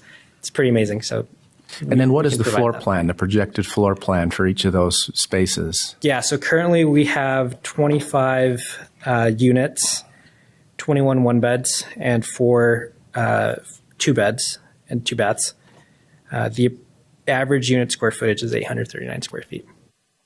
And do you project that the occupancy, because of the class and the type of project this is, you anticipate that it will that will cover your costs and your redevelopment costs and Yeah, I really do. Again, one thing Christian touched on is the LIHTC credits. What that allows us to do is create a good quality home. We don't believe in churn and burn housing. We believe in long-lasting housing that I'm proud to build and that tenants are proud to call home. And my last question is, this is I don't want to get into the math because I know a little bit about how you fund this to be able to develop it, but not enough. And I don't know that we have time to listen to the whole math theory of how you make this work. But my question is simple.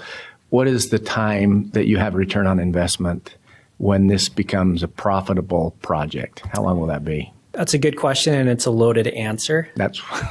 The reality is this isn't a home run project for us as a developer. It's more something that we as Lotus Company are, as a brand, we're an affordable housing developer, and we're trying to build more housing for the average American that they can call dignified housing, but also that is affordable.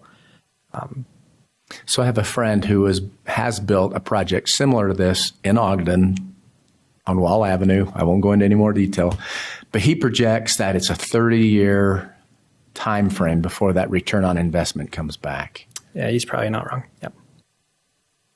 Okay. I don't have any more questions, Chair. Okay. Anybody else have questions? I do. So first I want to acknowledge it.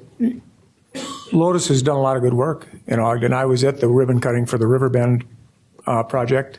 I think it's been a couple of years. And Councilmember Richie and I toured one of the buildings, and it was very nicely done. Quality finishes throughout and nice amenities throughout the whole thing. But I remember, and I think it's your CEO was there and spoke that day and said, all of this is low-income housing. How many units have you built from Walmart and 21st around to 18th Street where you're currently building? How many units will that include? It's about 500 units. About 500 units. Of those 500 units, are any of them market rate? Our current thesis is 100% affordable. Okay. There are some market rate in some of those communities. And one thing I will answer as well, this is a good question. Our current underwritten rents in our pro forma for one bed is $1,300. 2 beds is $1,500. The spread's pretty negligible. Right, and Eric pointed that out. Yep. Have you built any market rate stuff in Ogden at all? Yes. Can you point to a development that's market rate? Current townhomes.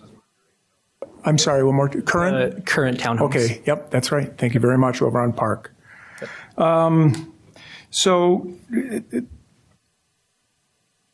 I picked up an article that was Build Salt Lake City. Sure. And your development director, Stephen Blomquist, was quoted. Stephen said, given the amount of development, ready land, and an established downtown, Ogden, the city is an attractive place for multifamily developers. Blomquist went on to say those factors created a really unique opportunity for developers to go in who want to do multifamily, whether it's market rate or affordable, because the city has the density that's needed. They have the services that a lot of affordable and market rate tenants rely on, and they provide access to a downtown environment. In light of all of the affordable housing projects in Ogden, above and beyond what Lotus has done, why not market rate housing in this beautiful building? It's a historic building that overlooks a ballpark. It's walkable to our downtown. It's walkable to mass transportation to Salt Lake City. It just deserves more in my mind, and I don't understand why this isn't market rate for you all. Yeah, if we that's a great question, by the way. And Stephen said some great things in that article. I think if we were to do market rate, and I've done market rate throughout my career, we wouldn't be able to have the finishes we have currently. We wouldn't be able to meet our debt service. In other words, we wouldn't be able to pay the mortgage.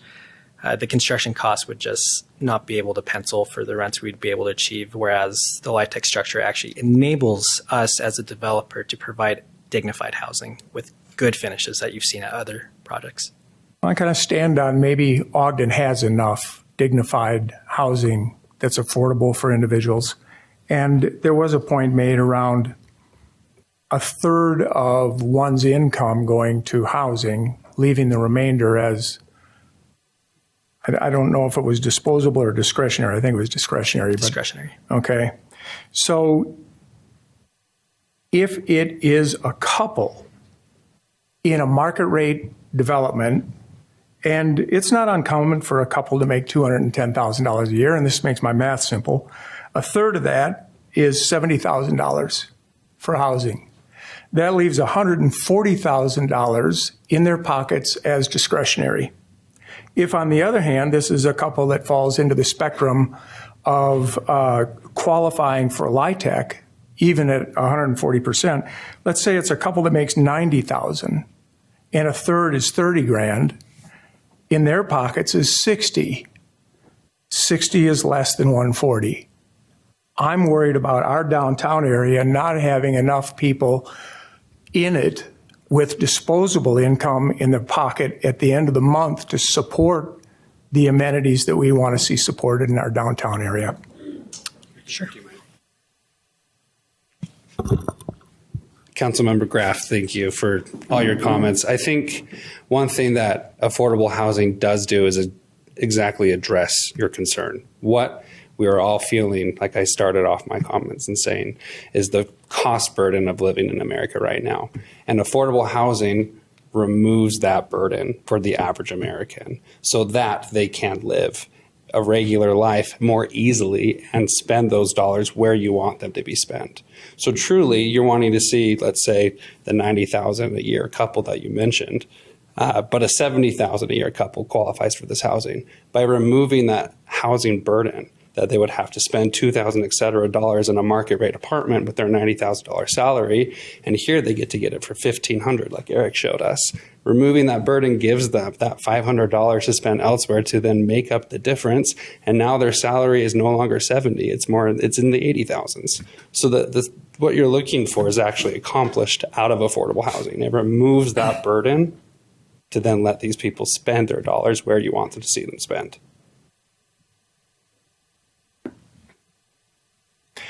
If a plumber's apprentice qualified, would you let them live there? Of course.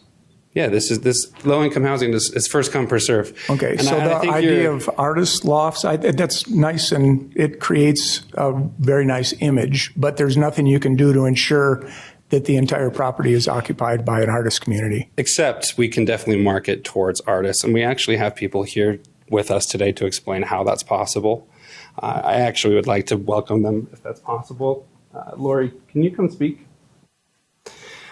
We have the same concern, and we also want to make sure that we market towards the artists that will fill these artist lofts.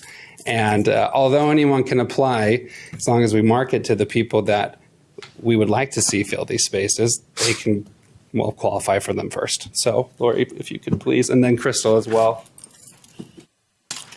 Good evening, council members. I've been working with Lotus for several years on meeting our goals and strategies of the Master Plan for Arts and Culture, as well as the Nine Rails Creative District Master Plan, both of which have goals and strategies that direct us to create an environment where our local creatives can live and work and thrive, which helps us retain their talent and give their gifts back to the Ogden community. They have, over the years, we've talked about several different projects, what we could bring on and whatnot. And housing has been the biggest one for us to get to, like having someone that's willing to provide housing that, they would be willing to let artists apply to live there really just hasn't happened yet. And so I would love to see this, and it's not like it is first come, first serve, but I have a large database of local creatives that we can share the opportunity to just say this is coming online. Be aware if you're looking for housing, there's 25 units here.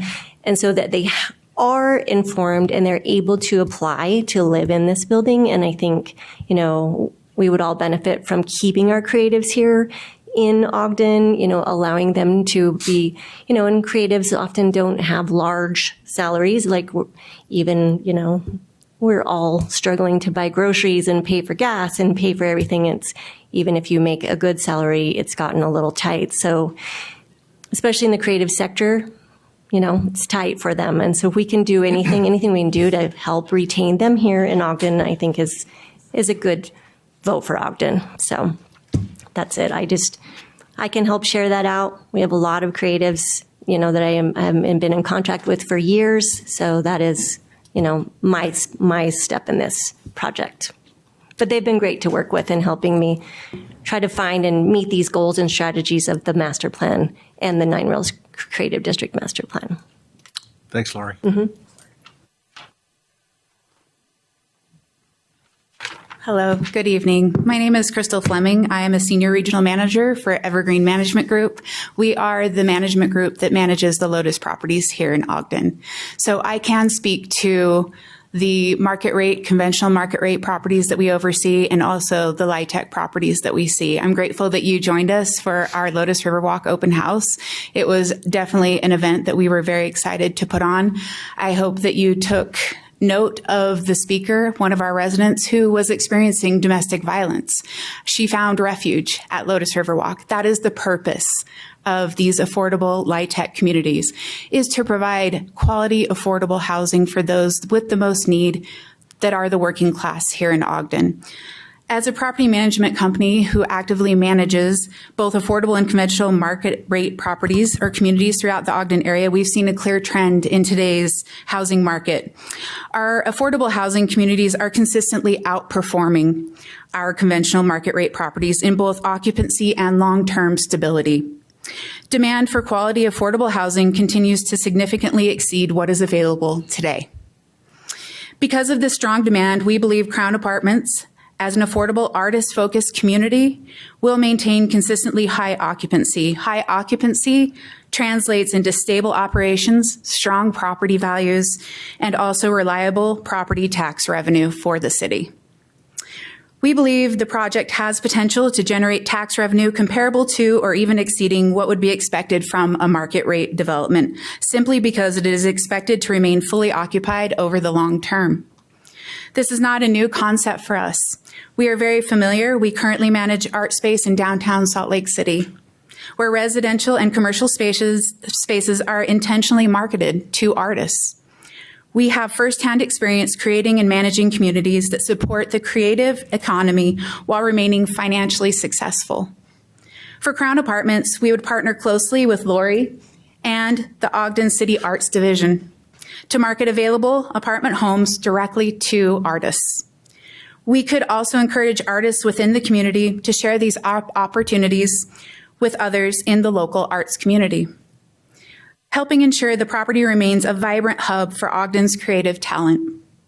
Our goal is simple. Let's provide quality, affordable housing that allows local artists to live where they create. By reducing housing costs, artists can invest more of their time and energy into their work, strengthening Ogden's arts and culture scene while also contributing to the continued vitality of the downtown area.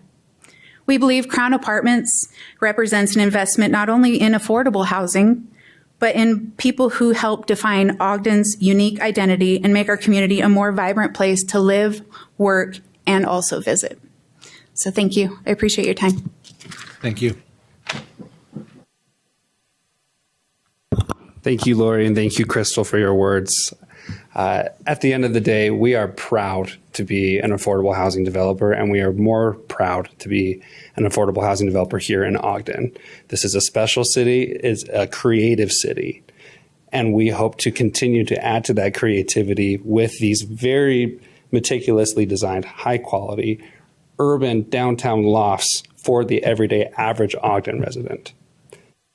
If there's any other questions, we are more than happy to continue to answer, but I also don't want to be too redundant. So my overall speech is done, but I appreciate everyone that's assisted us in this process.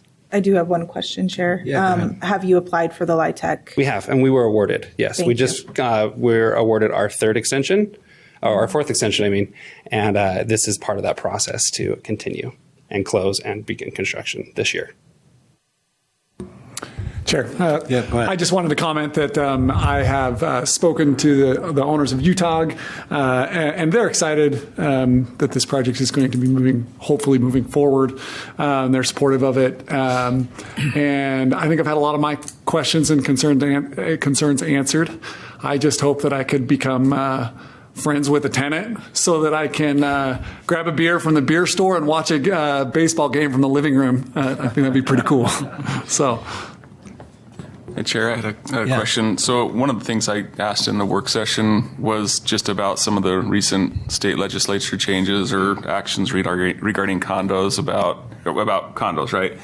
And I think the answer was that, well, it's kind of like this wait and see approach where it's new enough. Nobody's really dipping their toe in the water yet on that. Just curious if you were to envision this as a condo development rather than LIHTC, how would that look? And is that something that could potentially pencil. Yeah, let me tell you, I was the first person, probably not, I can't claim to be the first, but I was among the first people that definitely dove straight into that legislation because I was excited about the idea of owner-occupied affordable housing. I think we all want to see that as well. There are some restrictions, though, and it's very much a wait-and-see approach. Something Ricky touched on.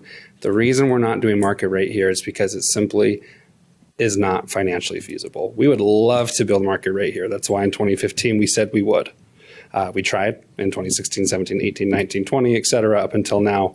It just is not financially feasible. It is too expensive of a building to retrofit to produce market rate apartments that will be within the cost of market rate apartments in Ogden, or just for, it's not fair to charge, say, $4,000, for someone to live in downtown Ogden. That's just not feasible.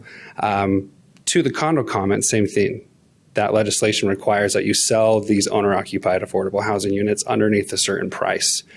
It's not financially feasible. We wouldn't be able to get the construction dollars down to qualify for those programs. However, wait and see. Let's see if the state changes some of those rules. Let's see if they apply more funding for that. Let's see if they create income bands across owner-occupied. I don't know. Let's be creative. Let's find solutions, but it doesn't exist right now. Okay. Anything else? Sure. Yes, go ahead. One unrelated question. The apartments that are at 5 Points in Ogden on 2nd Street and Washington Boulevard, are they LIHTC apartments also? Those aren't ours, so I can't confidently speak to it. What address again? Lotus Apartments. I'm sorry, I didn't understand the name. Can you say it one more time? Yeah, there's apartments that are on 2nd Street and Washington Boulevard. We call it 5 Points. Where the old Wingsguard supermarket was. Oh, my goodness. The name. I'm so sorry. My brain wasn't calculating. Yes, those are LIHTC units. Yes. And those are also at 60%. Yeah, sorry. 2nd and Washington, north end of the city. My brain wasn't working. But yes. Thank you. Okay. Any other questions for the developer or the petitioner? Okay. Thank you. We have elected to accept public input on this item. If you'd like to address this item, come forward and give us your name. Limit your comments to 3 minutes. Hi, my name's Teresa Bramwell. I have so many issues with this, I don't even know where to start. The first one is this was part of a complete plan, right? So Lotus was given a full scope of a project, which included some low-income LIHTC projects and some market rate projects. So I know that the Lotus property down on Wall, where the Walmart is all low income. It's all apartments. Those properties were homes that were replaced to build all of that. So all of those Ogden citizens were displaced out of those homes in order for that Walmart and all of that those low income apartments to be built. So Lotus was the beneficiary of all that. They got rich building low-income apartments.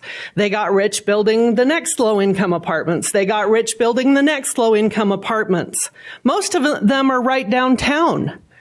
So as part of the whole deal, they were supposed to build some regular price properties. I would love to see these be condominiums that people can purchase and own. This property reminds me of the Broadway lofts in Salt Lake on 3rd South by the Rose Wagoner.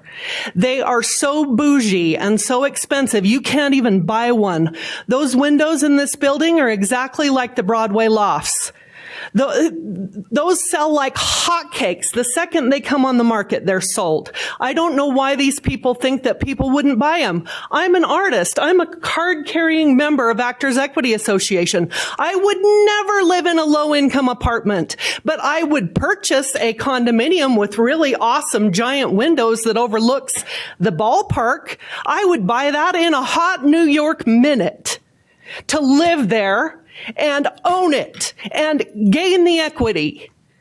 But I'm not going to live and I'm not going to buy and I'm going to gain no equity and I will have no opportunity to live in a low income apartment.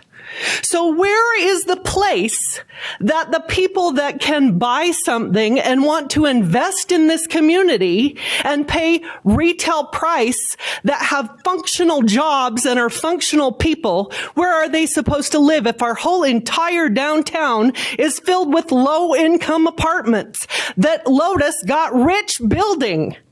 It makes absolutely no sense. They need to be held to the other end of their contract, which is to build condominiums that can be purchased by regular people that have jobs, because there aren't any in Ogden. Ogden is becoming a crime-infested ghetto because there are too many low-income apartments and too many friends of those people that can't even afford those low-income apartments, that are homeless, that are making me a domestic violence victim. And I own my home. Thank you. Thanks, Teresa.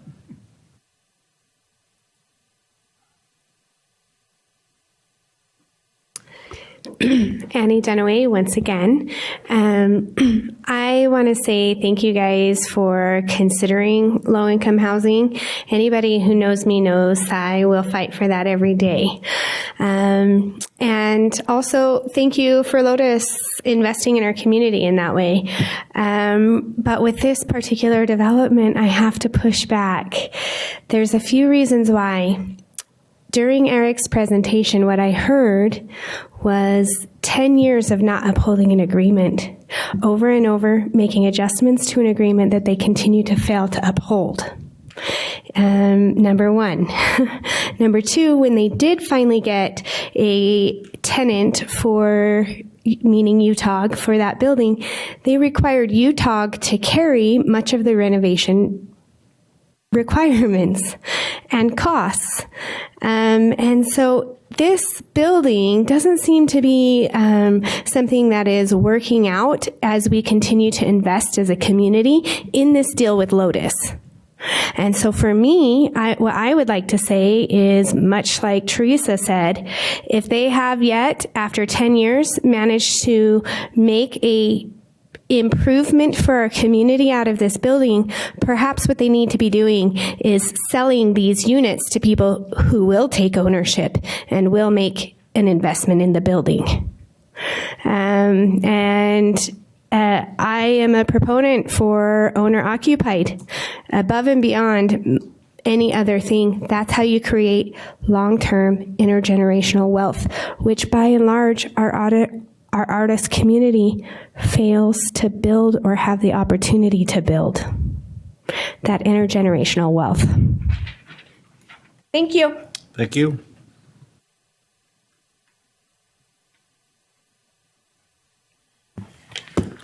James Humphreys, I'm an Ogden resident. A lot has been said this evening about the slight increase in property values by having a fully developed building, but anyone who runs a city knows that all of your money comes from sales tax dollars, not property tax dollars. And sales tax dollars don't come from people who have $40,000 or $50,000 a year in a two-person household and have to spend more than half of their money on rent. It isn't a third. The average they were discussing in the information provided by Ogden City's own presentation was an average of $28,000 a year versus $54,000 a year. Not $70,000, not $110,000, 30 versus 55. And at $30,000 or $40,000, they can't afford to get the beer downstairs at UTOG. That's the reality. There are hundreds and hundreds of low-income units in the downtown community. I'm not saying we should be anti-low-income housing. We definitely shouldn't be. But we have to, any community can handle one or two families that struggles. No community can handle hundreds of families who struggle. We are not setting up downtown Ogden for success.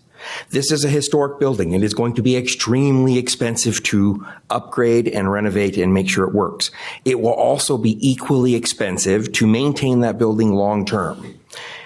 Either the developer or an owner of that building has to generate enough money from rents to be able to cover that cost, or they're constantly getting bailed out by the government to pay for those costs, or they have to be sold to people who have enough disposable income that they can afford the HOA fee required to afford the maintenance of such a historic building.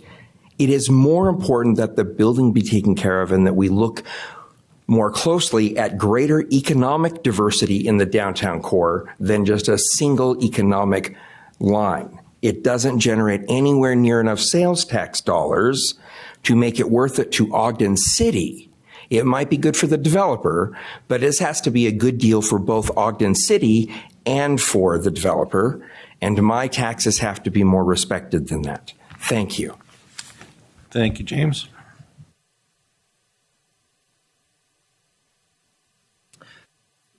Thor Dorosh, Ogden resident. First most, I think that the person who spoke previously who has the most accurate concerns is James Humphreys. It's the financial solvency of downtown, I think, is the best justification for making this a like a condominium or something that targets market rate. However, I, as someone who is young and lives in Ogden and wants other young people to live in Ogden, people who don't make $20,000 a year as a couple, but make $10,000, $20,000, nothing. Among the people who I know who are young, 3 of them have lost their jobs in the last 2 weeks. The economy is not in a place where if you say no to people being low income in your community, they'll just not be able to live in your community. The only people who can afford wealth right now are the elderly, the old, and people who've already bought into the generational wealth of ownership. That is not young people. The same age of people who bought houses and bought into that generational wealth has risen at the same rate as the year of people bought in. 20 years ago, the average was 30, and now it's 50. If you didn't buy in when you were 20 years ago, you're not able to buy in now. And that's just the fact of it. So if you want young people to be in Ogden, you have to build housing that can have young people move in. I think that the concept of an artist loft, especially the proposal here, is kind of shady. It's not actually going to be artists. It's some way of saying that it's going to be market rate or people who are young and engaged in the community in some sort of artsy way, which I hope they target artists. But I think that an apprentice or someone who has not been able to buy into that generational wealth should be just as welcome into Ogden outside of some specific arts focus. Because although we will definitely make our cultural capital through arts, an economy isn't built on arts. It's something that draws tourists in or other businesses or provides us some sort of like concept of wealth. But please don't lock out my generation from being able to live in Ogden. Please don't. I want to be able to move out and live in Ogden. That's just the fact of it. Thank you. Thanks, sir. Laura Lewis, Ogden residents. Thor, I don't know the old people that you know, but most seniors do not have that unlimited income. And if you know some way to get it, let me know, because I could use it. So anyway, I think we have enough low income or assisted income or housing in Ogden. I think it's time that we start building more market rate. Do we know if there are people out there looking for that type of housing and can't find it? I read on social media, there was a gentleman that made the comment that his daughter was just getting married, and the two of them with the combined income cannot afford any. They can't get into any of the new homes or the new housing because it's all the LIHTC type housing, assisted. They make too much money. If they want to have a new apartment, it's just not there. So I think we need to start balancing out the housing a little bit more. Thank you. Thanks, Laura.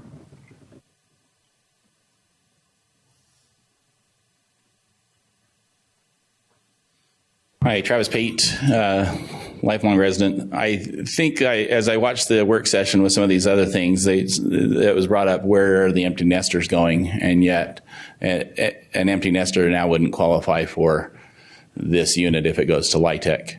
and it's off the market for 15 years. And if they get a renewal, it's off the market for another 15 years, even as the downtown grows and blooms and blossoms. Because we've seen the ebb and flow of the market of downtown. We had an 880,000 square foot mall that cost $6 million to remove.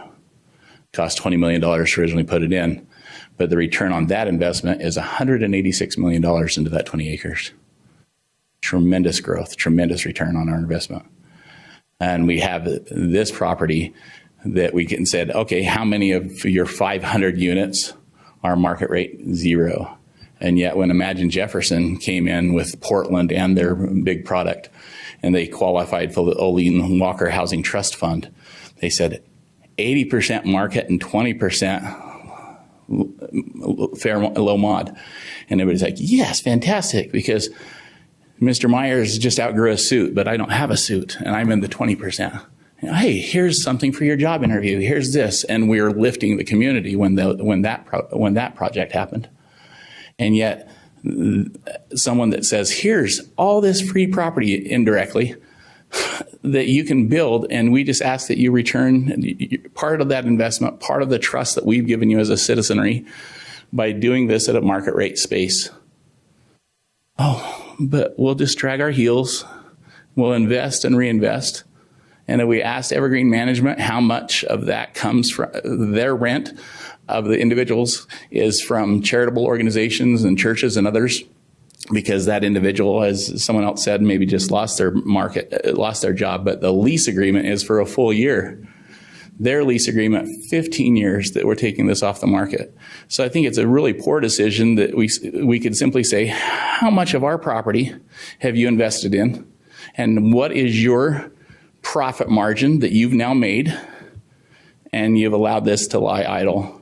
We had a property over here that Ogden City was ready to move into out of this building. And they said, oh, Martin Thiokol Corporation. Hey, Thiokol, Governor Banger says, you have to go to Ogden. They came to Ogden, they took over. But then the industry changes. Oh, fortunately, God bless MarketStar. Markets change, but when we're saying we're going to do a 30-year commitment and not allow the market to come in and say, hey, there's a beautiful ballpark aspect. Tommy Lasorda that played here, hey, guess what? One of these units is vacation rental by owner. You can have this as a beautiful loft, but does LIHTC allow vacation rental by owner? Probably not. So no, this is a no deal for Ogden for what we've given to Lotus. Their minimal investment that they have to give back, shameful. Thanks, Travis. Is there anyone else? Got one online? Oh, here we come. Go ahead. Sarah Fisher, Ogden resident. Felt like I should say something different than what I usually say up here.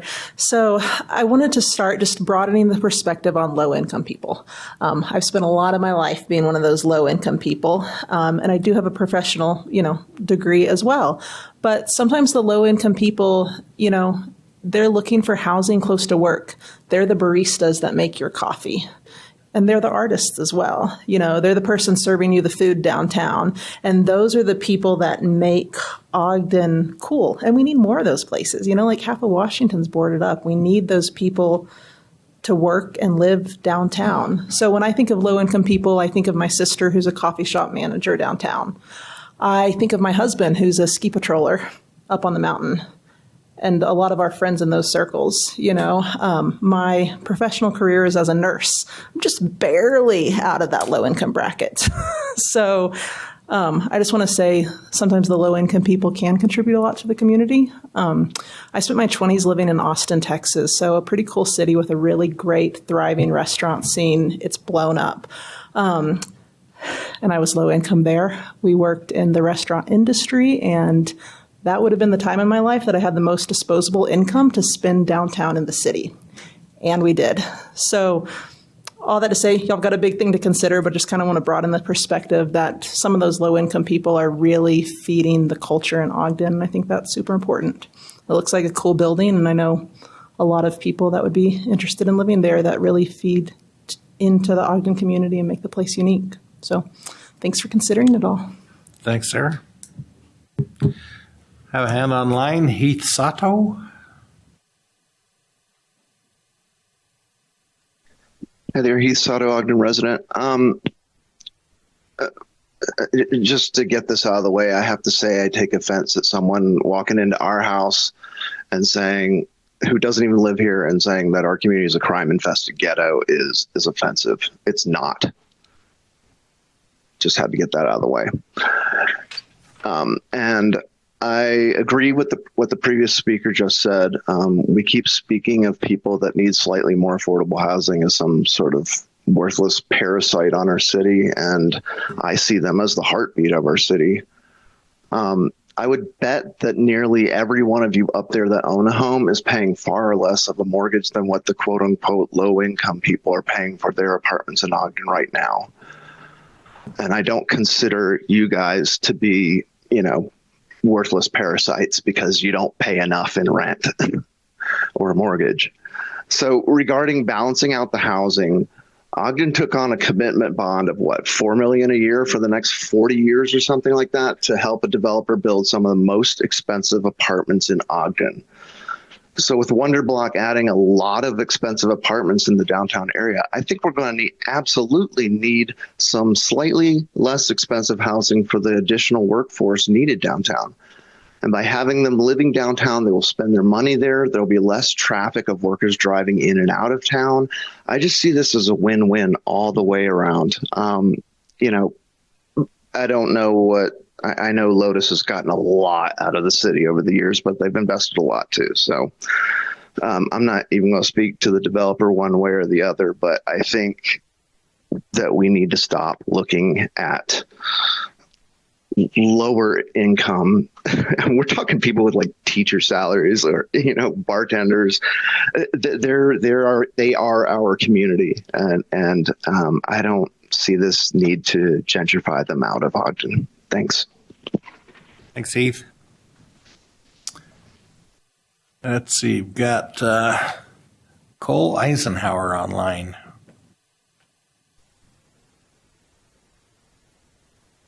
Hello. Hello. Am I coming through right now? Yep, we hear you fine. Oh, okay.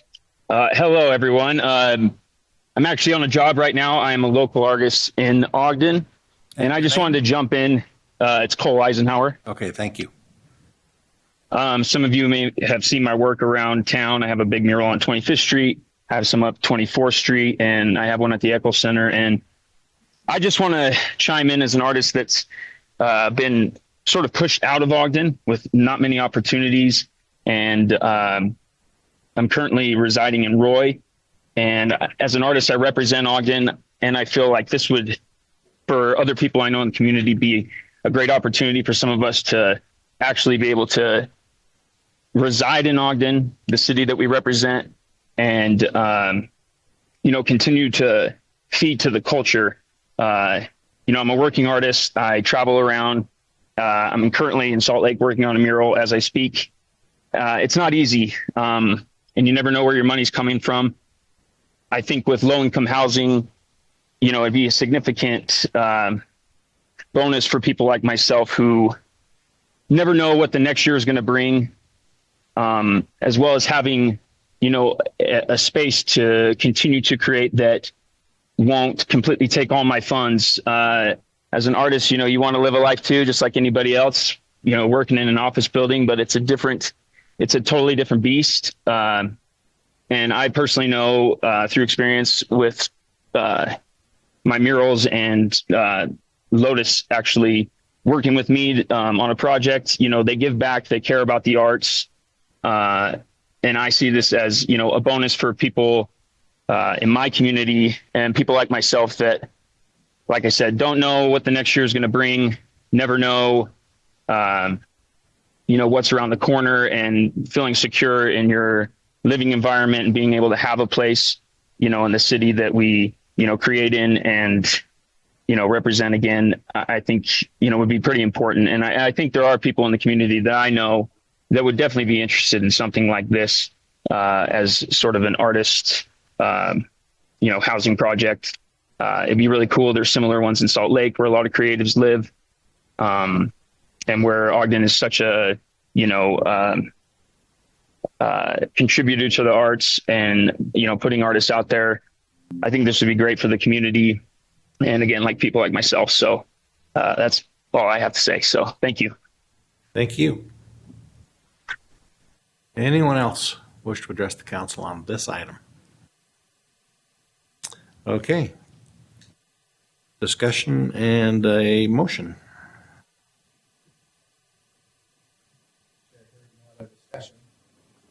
Hearing no other discussion, Chair, I'd like to make a motion that we approve the proposed resolution 2026-6, approving the First Amendment to the Land Transfer and Development Agreement.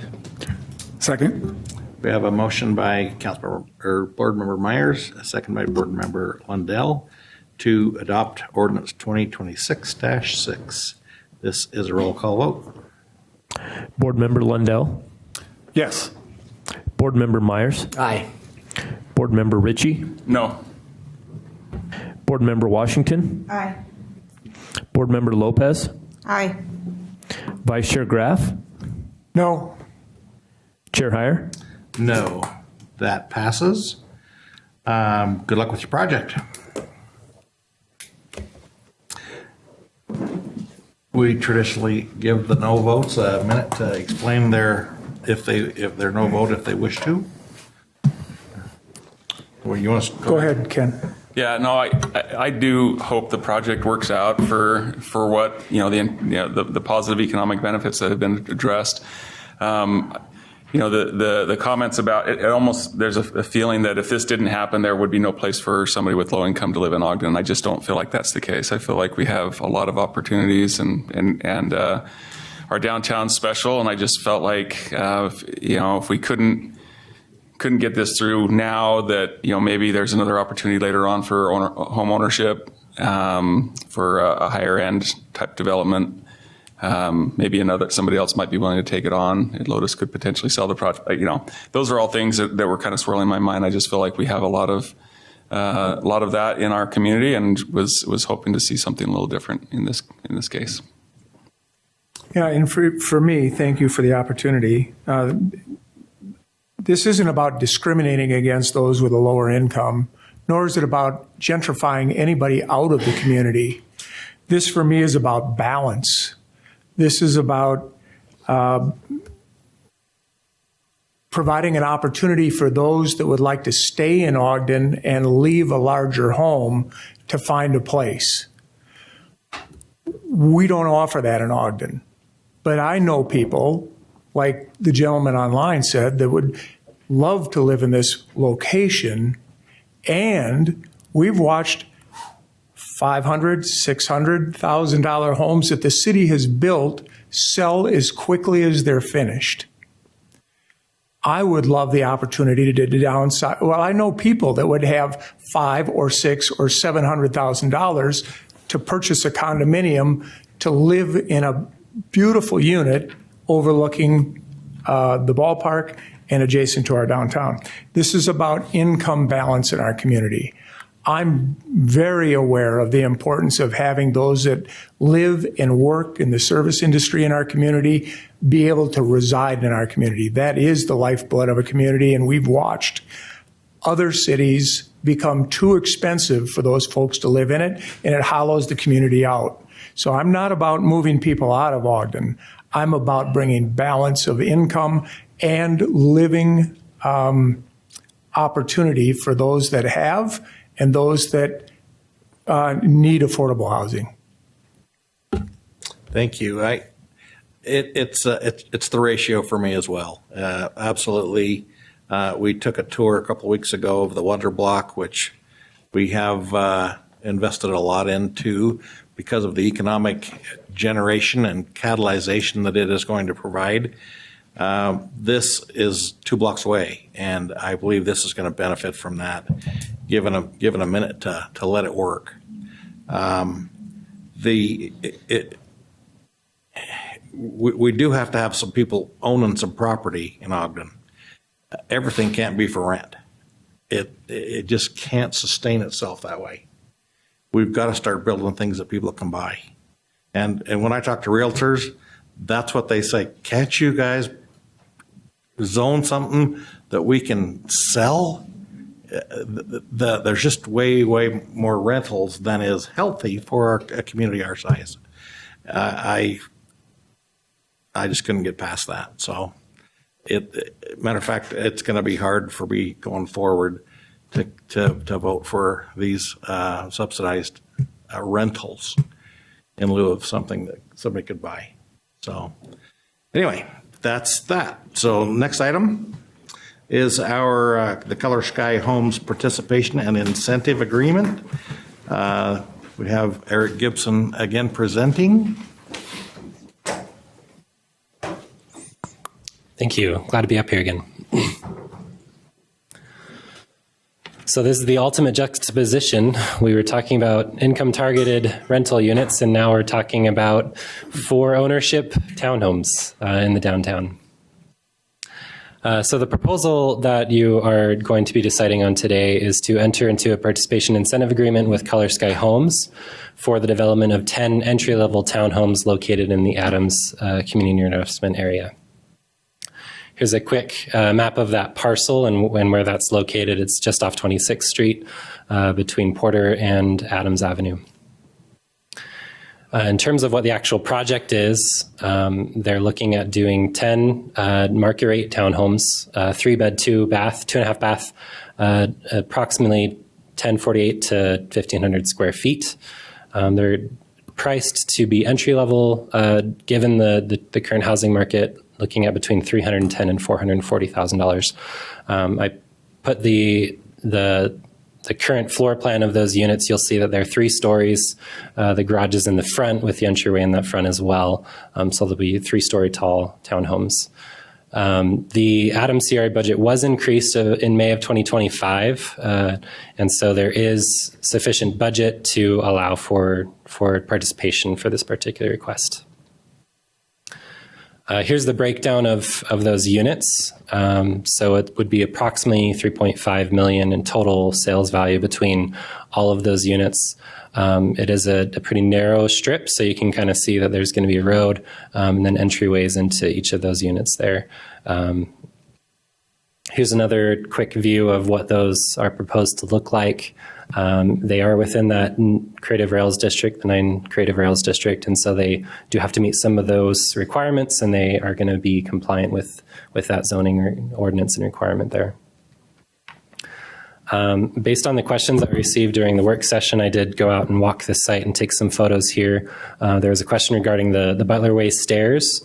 So I did want to confirm that these are the stairs and that they exist on this particular property. So this is coming off of Adams, and they go up into that private parcel. And so those do exist. I did speak with the developer who's also here today and can speak a little bit more to this particular question, but those stairs will be removed as part of the development. I did a look and verify that these are not on the historic registry, and they currently lead to that private property. So it's not a public right or public access point to get in unless you're kind of crossing across that property onto Porter. In terms of that the 9 Rails Creative District Master Plan, there was an anticipation that there would be a reconstruction of the Butler Way stairs that connected Porter to 26th. And so there is that little circle with the colored stairs that you can see kind of on the bottom of this map here. But you'll see that there's 2 lines that go out from it. One of the one kind of mid-block that is horizontal, that is the property in question. And then there's another line that goes to the south end of the block that actually connects Porter all the way down to 26th. And that's what this looks like right here. So this is the view from 26th looking up the hill. And all of this is city-owned property. And so in terms of where that staircase could be reconstructed, you have those 2 alternatives. And it was really anticipating that this connection, I think, is the more important one that the city was trying to plan for and was trying to look at in terms of that plan. Into the details for the participation amount, the RDA staff did review the project and worked with the developer to understand what their costs were, what their gap was. The total gap was quite large. It was $640,000, but we worked with them and said that we only provide up to the amount that can can be created by the project was approximately $290K, less the admin and housing fund fees that we have as part of 17C. And so that total incentive amount would be $290,000. We also requested, as part of the city's and administration's efforts to promote home ownership, that if this developer participated, that there would be an owner-occupant restriction for 3 years, that these units had to be sold to owner-occupants and they had to remain owner-occupied for a duration of at least 3 years. I did request some more information in terms of what the developer gap was, as well as a potential public interest. And in speaking with the developer, there are some challenges that are more specific to the site. The first is the topography. There is quite a change there in elevation, and so they would have to redo that retaining wall. There were some fire issues that were brought up when they met with the concept review team. Because of the access points, the interior 5 units actually need to have a sprinkler system in order for it to be fire compliant. And then in terms of the utilities, I was told that engineering had requested 8-inch water mains to feed the project, and that they would actually need to tap into utilities from 2 different sides, from Porter and from Adams, in order to feed the project appropriately.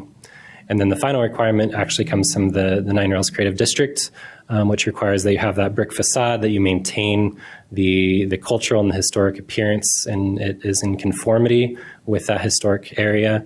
And there's also a public art requirement. And the builder did confirm that there's going to be murals on either side of the project. So that retaining wall that would be built, replacing the staircase, would have a public art installation right there, as well as one on the east side of the project. In terms of the alignment with the Adams CRA, the city had requested as part of that project plan to have attainable single-family and multifamily dwelling units, as well as to have attached single-family units. So this is very much in line with what the city was looking for and anticipating, trying to redevelop parcels, trying to get infill within this part of the community, and to remote home ownership. It is also going to be providing for-sale residential units in a currently vacant parcel. It will promote that infill development of a small property in a neighborhood that has needed reinvestment and would benefit from that reinvestment. And it also supports an Ogden resident developer who lives and has additional properties in that area, who can continue to develop other parcels immediately adjacent to this one within that same district area. So any questions on what I just presented? Any questions for Eric? Thank you. Thank you. Okay, we have the petitioner, Mike Vowles. Welcome. Thank you. I'm Mike Vowles. My wife, Jen, sits back over there.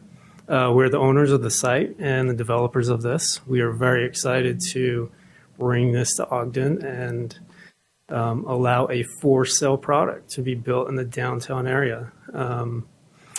It's taken a while to get here. I own this for 5 years now and went through several different iterations and costs, and realized in the end that I think a for-sale product is what is needed right now. And I'm in favor of all types of housing, rental and for owner-occupant owned, and for all types of income levels. And so I think we're going to fall right in the middle with this one. And so, again, these will be market rate and ranging between $310,000 up to $440,000 is what we're estimating at the moment.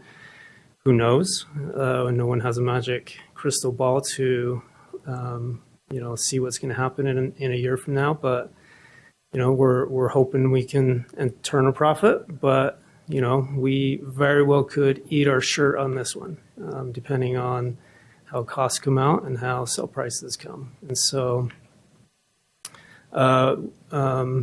Eric mentioned some of the gap items that we are implementing that cost more than typical other developers have to spend money on. Number one is the art requirement. Unfortunately, you have old plans here, and we have new updated plans, and it does not show the art display that will be on the Adam side, which is beautiful. And it's not a mural. It is a piece that will be on the building, designed by our very own Ogden City Cameron Lewis, who is the architect of this project as well.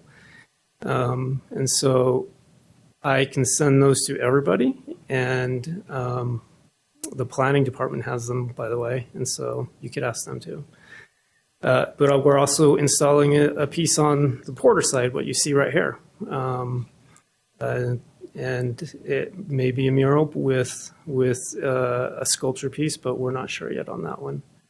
And so that is one a big gap factor that we have to spend more money on that other developers do not. Number two is, yes, we have to do provide sprinklered units on the 5 interior units. That was a fire department request. The previous fire chief I've had discussions with him, and he agreed that there wouldn't be any extraordinary needs or requirements for this project. But in the meantime, we got a new fire chief and new staff there, and they see that this would be required. So we're implementing, or we're installing that as well at a pretty significant cost. And the third one is that as part of the deed that we will, or part of the sale agreement, that we will require the buyers to live in the units for at least 3 years, and they cannot lease or rent them. So those are the gap factors that we're coming across, and that's why we are asking for this TIF amount to help us cover that. Again, we're really excited. We see a need for a for-sale product in the downtown area. I have an office half a block away from this. I'm very invested in this area. Jen and I live in the city. We're residents. And we have other projects coming down the line too that are very similar in nature. So any questions that I can answer? I bet you you're going to get some questions about these stairs. Can you talk about that? So I will be a home will be there in place of stairs that lead to private property. And so that is my biggest argument for why those stairs will come out is I'm putting a home there and for a family to enjoy and live in. And so I'll take those materials and use it elsewhere because I love the sandstone product, and I have it in my office building around the corner, and I will take those and use them there. So unfortunately, these stairs just lead to my property, and right now the only people that use it are just people who walk through and leave some trash, and that's all they're being used for. Okay, thank you. Any more questions for Mr. Bowles? Thank you, Chair. Can you help me understand? I think I heard Mr. Gibson say that when you came, there was a $600,000 gap, and you were looking for some support, and through some work, it's now 290. What changed? Features. We were hoping to sell these for a little bit more, and so mainly interior features, is what it comes down to. And so, we're doing the best we can to provide a really nice product, but we, are barely above a starter home kind of product here. And that would be the feature that we would have to give up is, how is the interior going to be? So, okay. Yeah, and create other creative measures that our contractor can come up with. Okay, thank you. Any other questions for the petitioner? I'll just make a quick comment. It's just about the staircases. I sent an email out to council at the end of the work session today. That's just based off, that just has some research from an associate professor special collections from the library up at Weber State, because I lead with curiosity and I just want to make sure that I was doing my due diligence as well. And council, as you have opportunity to look through it and for your information as well. Both staircases were created in the city in 1917 as part of civic improvements. It was actually both staircases closer to the south side where it connects from Porter down to 26. Mm-hmm. There was a park there. And so city council called to vacate the land in 1965 and it passed. And so that's where we get the two staircases from, just building on the history. And then also the location of your property is Florence Crittenton's home. And it was Ogden's home for unwed mothers. So it would be interesting if there was some type of plaque that you would consider later on just with your property to identify the history of that specific parcel of land in Ogden. I would love to. Anyone else? Okay, thank you. All right, thank you. We have elected to receive public input on this item. If you'd like to address the council or the board on this item, please come to the microphone.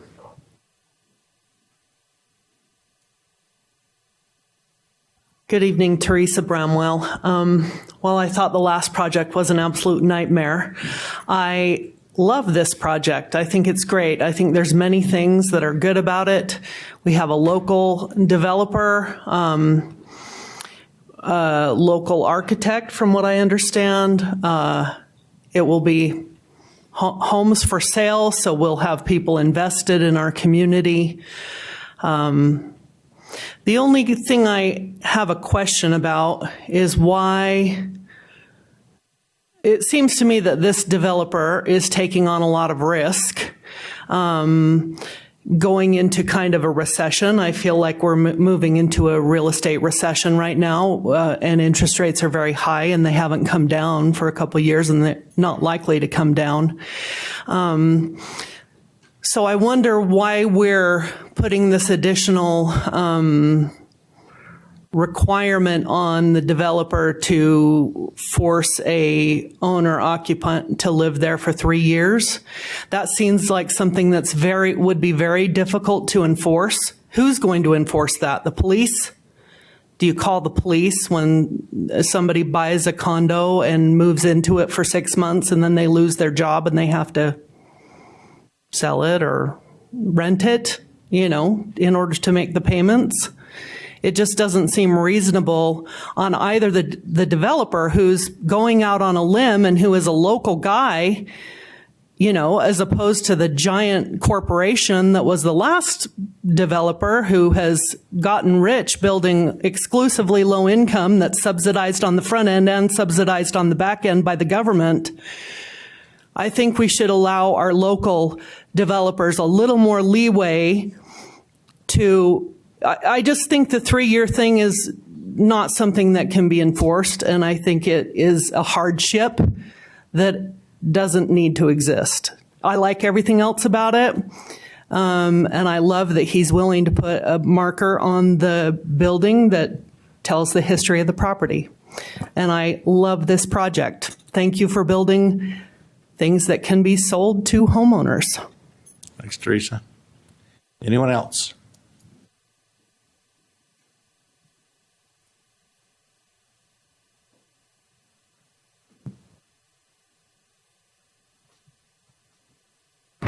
All right, Travis Pate, more than just a water nerd, I am an Ogden history nerd. And it can flow perfectly. Adams Avenue was called Spring Street. There's plenty of water. There's plenty of other aspects that I know that he's, as a potential developer, that you'd have to do the geological aspects. It's called the Central Bench Historic District. That's the Central Bench. That's the shoreline. And we're telling the developer, you can come in and excavate it and just get rid of it. There's no protection for that actual Bonneville shoreline Central Bench. I proposed years ago and over the last multiple years, but I tried to get a light bulb changed on my street. That took 7 years. So I can't imagine why trying to preserve the aspects of the Central Bench National Historic District with the proper infill. The Adams Avenue CRA, so if you don't vote no today, please continue this, because there are so many caveats of infill development and that are mentioned in the entire Adams Avenue CRA. I have a packet for each one of you. And that much development on an inner parcel of an inner block with only access from Adams Avenue, and then tear out a staircase so that pedestrian fire egress can't happen. There's a fire at my hill, and the only way I have to go is back towards the rest of the fire. I can't go down a historic staircase that was built by John McGuire. Mr. Bowles should have some research. He has the Don McGuire home. And John McGuire was a former city council member and then later commissioner when they changed the government. He died in 1902. He sold his property to J.C. Nye, the former road commissioner, former city councilman. And his wife, they are the reasons and responsibility for the Crittenden home. The Crittenden home is actually up on Porter. I'm not trying to block the history. But please, this is too much to say yes tonight, because there's so many things that talk about in the Adams Avenue CRA that this does not meet, particularly the infill in inner blocks, with Porter Avenue being such a narrow margin. And we're martyring because we had to put a sprinkler system in. We want the people that you're developing for to be safe and alive? That's not a martyr thing. That's a life thing. That's a life safety thing. That's a guaranteed for property rights. And so I think that that's the time to me. The historic properties inventory is not done.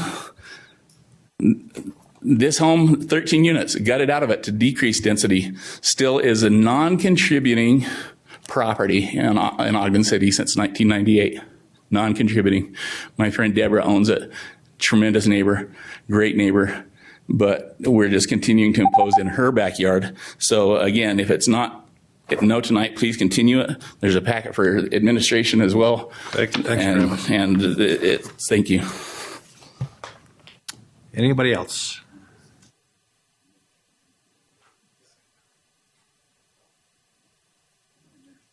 Sorry. That was J.C. Knight's house. That's the house that was there.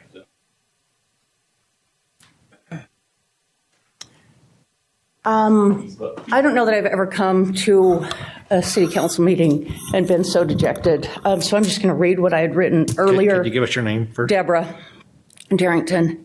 This unfortunately applies more to what you just voted on earlier, but I'm going to apply this to the Nine Rails district because that's where I live. That was my home, and I say that as a past tense now. Nine Rails has already had a master plan and design standards on paper. What it doesn't have is a consistent, enforced framework that developers and property buyers can count on, and that I, as a resident, can count on. Right now, decisions are being made property by property, deal by deal, and the district's historic character and the art's identity are absorbing the risk. I am absorbing the risk. I'm asking the council to commit to one thing tonight: a standing, enforcing a set of guidelines, not a suggestion, a requirement that applies to every future purchase or build in this district. Something that protects the historic buildings in the art district identity. We've spent years building it. Protect it, regardless of who's buying or how big their check is. I also want to raise a concern about the housing model driving some of this development, not this one.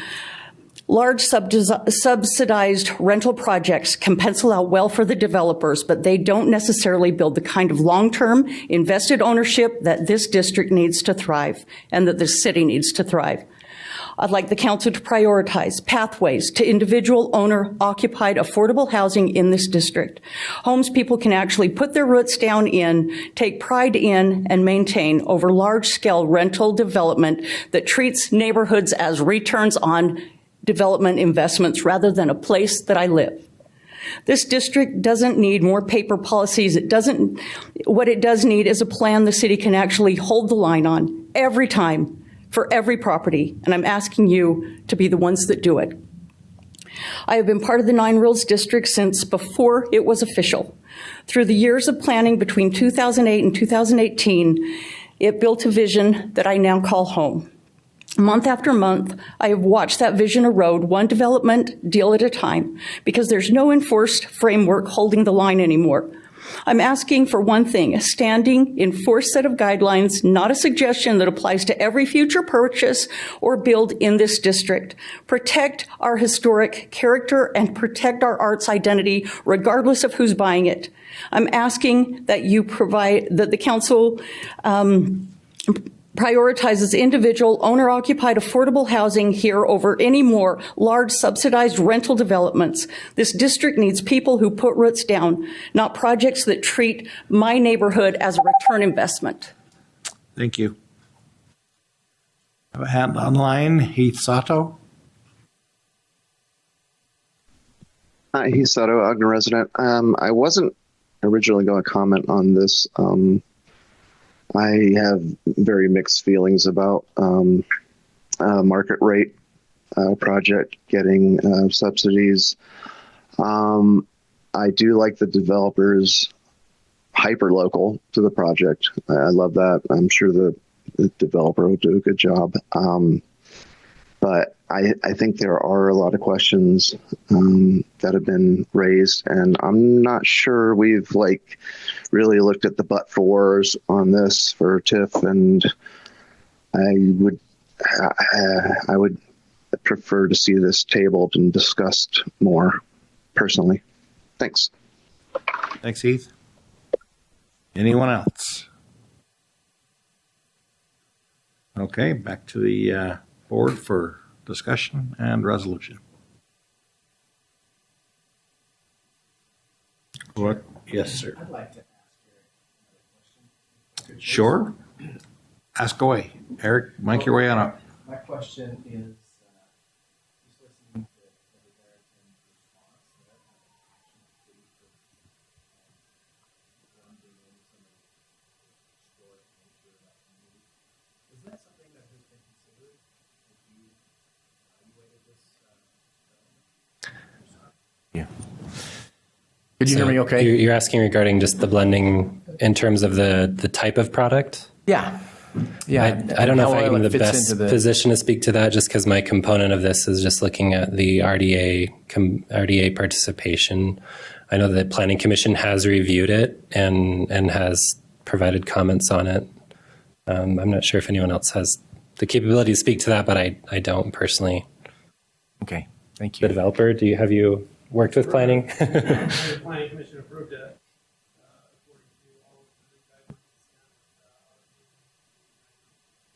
Yeah, I apologize. I don't have more for you there, but that's okay. Yeah, it's Thank out of my you. scope, unfortunately. Yep.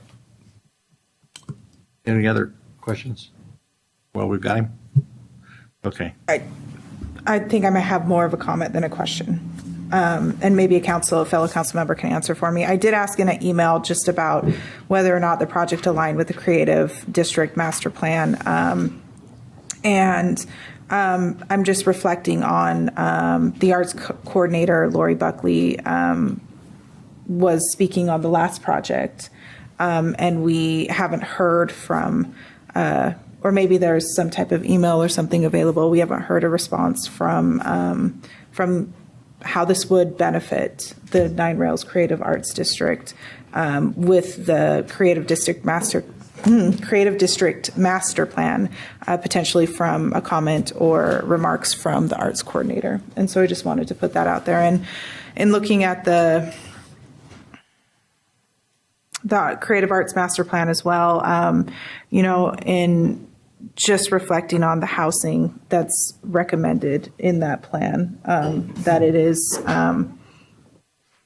it's put in here. Where is it? I think it's up a little bit.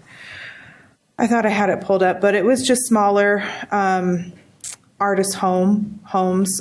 Doesn't list it as rentals, but just, it's item 7.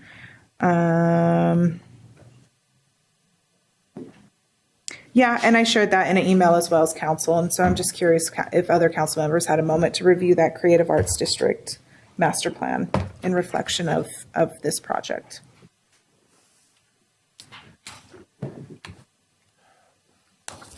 Any reply?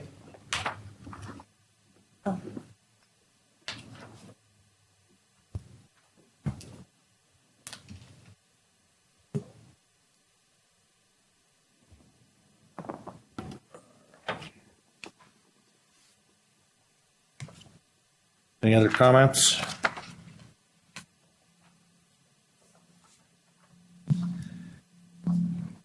Anybody have a motion?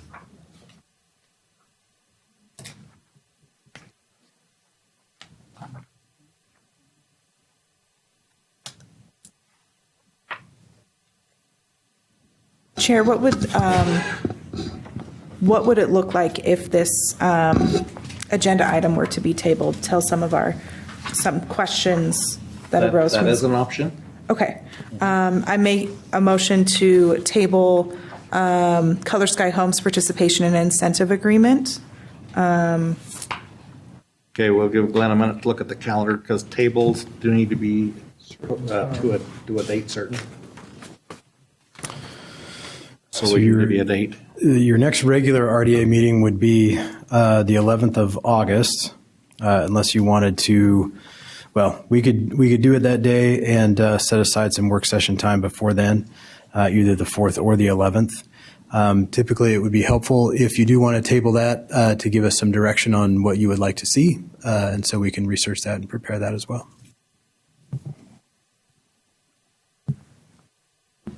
So would you, I would like to see a review of how this is in line with the Creative Arts District Master Plan. And additionally, forgive me if I have the verbiage wrong, but in the packet that we just received with the central Bonneville shoreline and that structure, and also the egress of that property, to make sure it is, to just have an opportunity to review all of that. And did I hear you say you would like to hear from Lori Buckley? Yes. As well? Thank you, Chair. Yes. Okay. Okay, we have a motion to table to August 11th. Is that correct? Correct. Okay. Do we have a second? That motion fails for lack of second.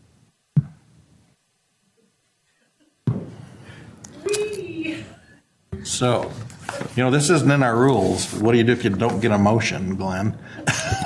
Well, the question's still live because that was just a motion to table it, so Right. there's still consideration. So you could make another motion. Chair, I would make the motion that we adopt proposed resolution 2026-7 Second. to approve and authorize that.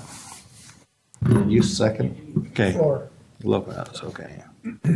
We have a motion by Board Member Ritchie, second by Board Member Lopez, to adopt the resolution 2026-7.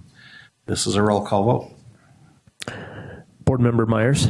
Aye. Board Member Ritchie? Aye. Board Member Washington? Nay. Board Member Lopez? Yes. Board Member Lundell? Yes. Vice Chair Graff? Yes. Chair Heyer? Yes. That passes. Okay. So, Chair, if I can, just a comment. I'm sensitive to Travis. It's beyond my scope, Travis. I'm sorry. To consume and digest the information that was handed to us this evening.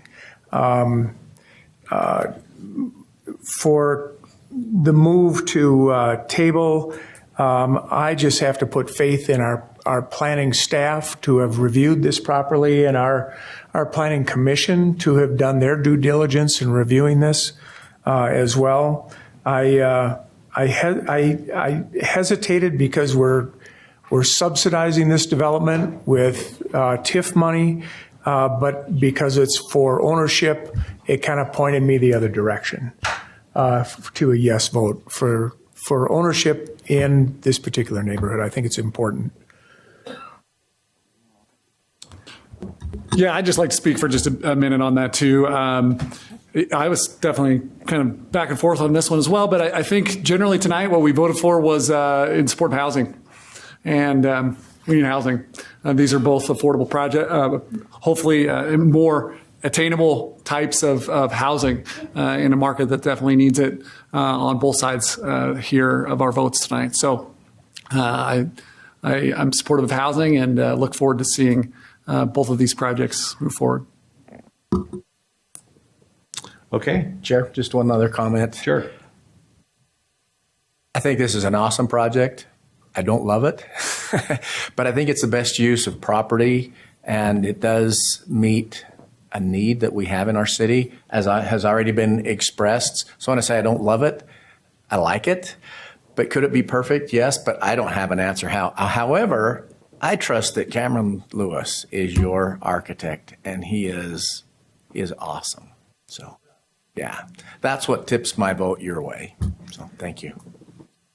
And I'll just take that lead as well. That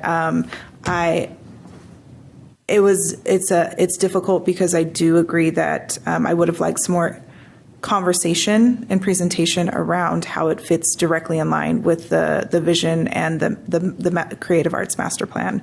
And so I'm right around the corner from you. I'm excited to see how this project moves forward, and I do have full faith. And part of the hesitation was the 3-year occupancy, owner occupancy, and just seeing how that plays out. But congratulations, and I will be watching the development. Fortunately,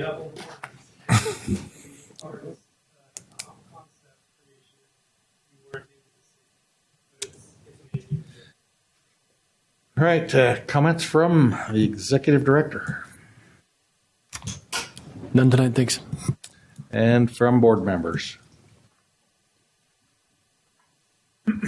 I'll look for I'll another just motion. I'll just echo what Councilmember Lindell said about housing. I know it's a topic that's on the minds of everybody, and of all the things we hear about that a lot, and about apartments, about homeownership, about all these things. And so I do appreciate. I wanted to say I thought about this after the Lotus folks left, but I do appreciate their passion and their excitement, and I really do hope we see some positive things down there. And but anyway, yeah, housing's a big deal. So I think these are showing efforts of the city trying to do the best they can to help in that. So, and we appreciate the risk that you're making too in putting forward this development. Okay. Motion to adjourn. Second. I have a motion and a second to adjourn. All in favor? Aye. Aye. Any opposed? Okay. Thank you, everyone. Thanks, everyone, for coming.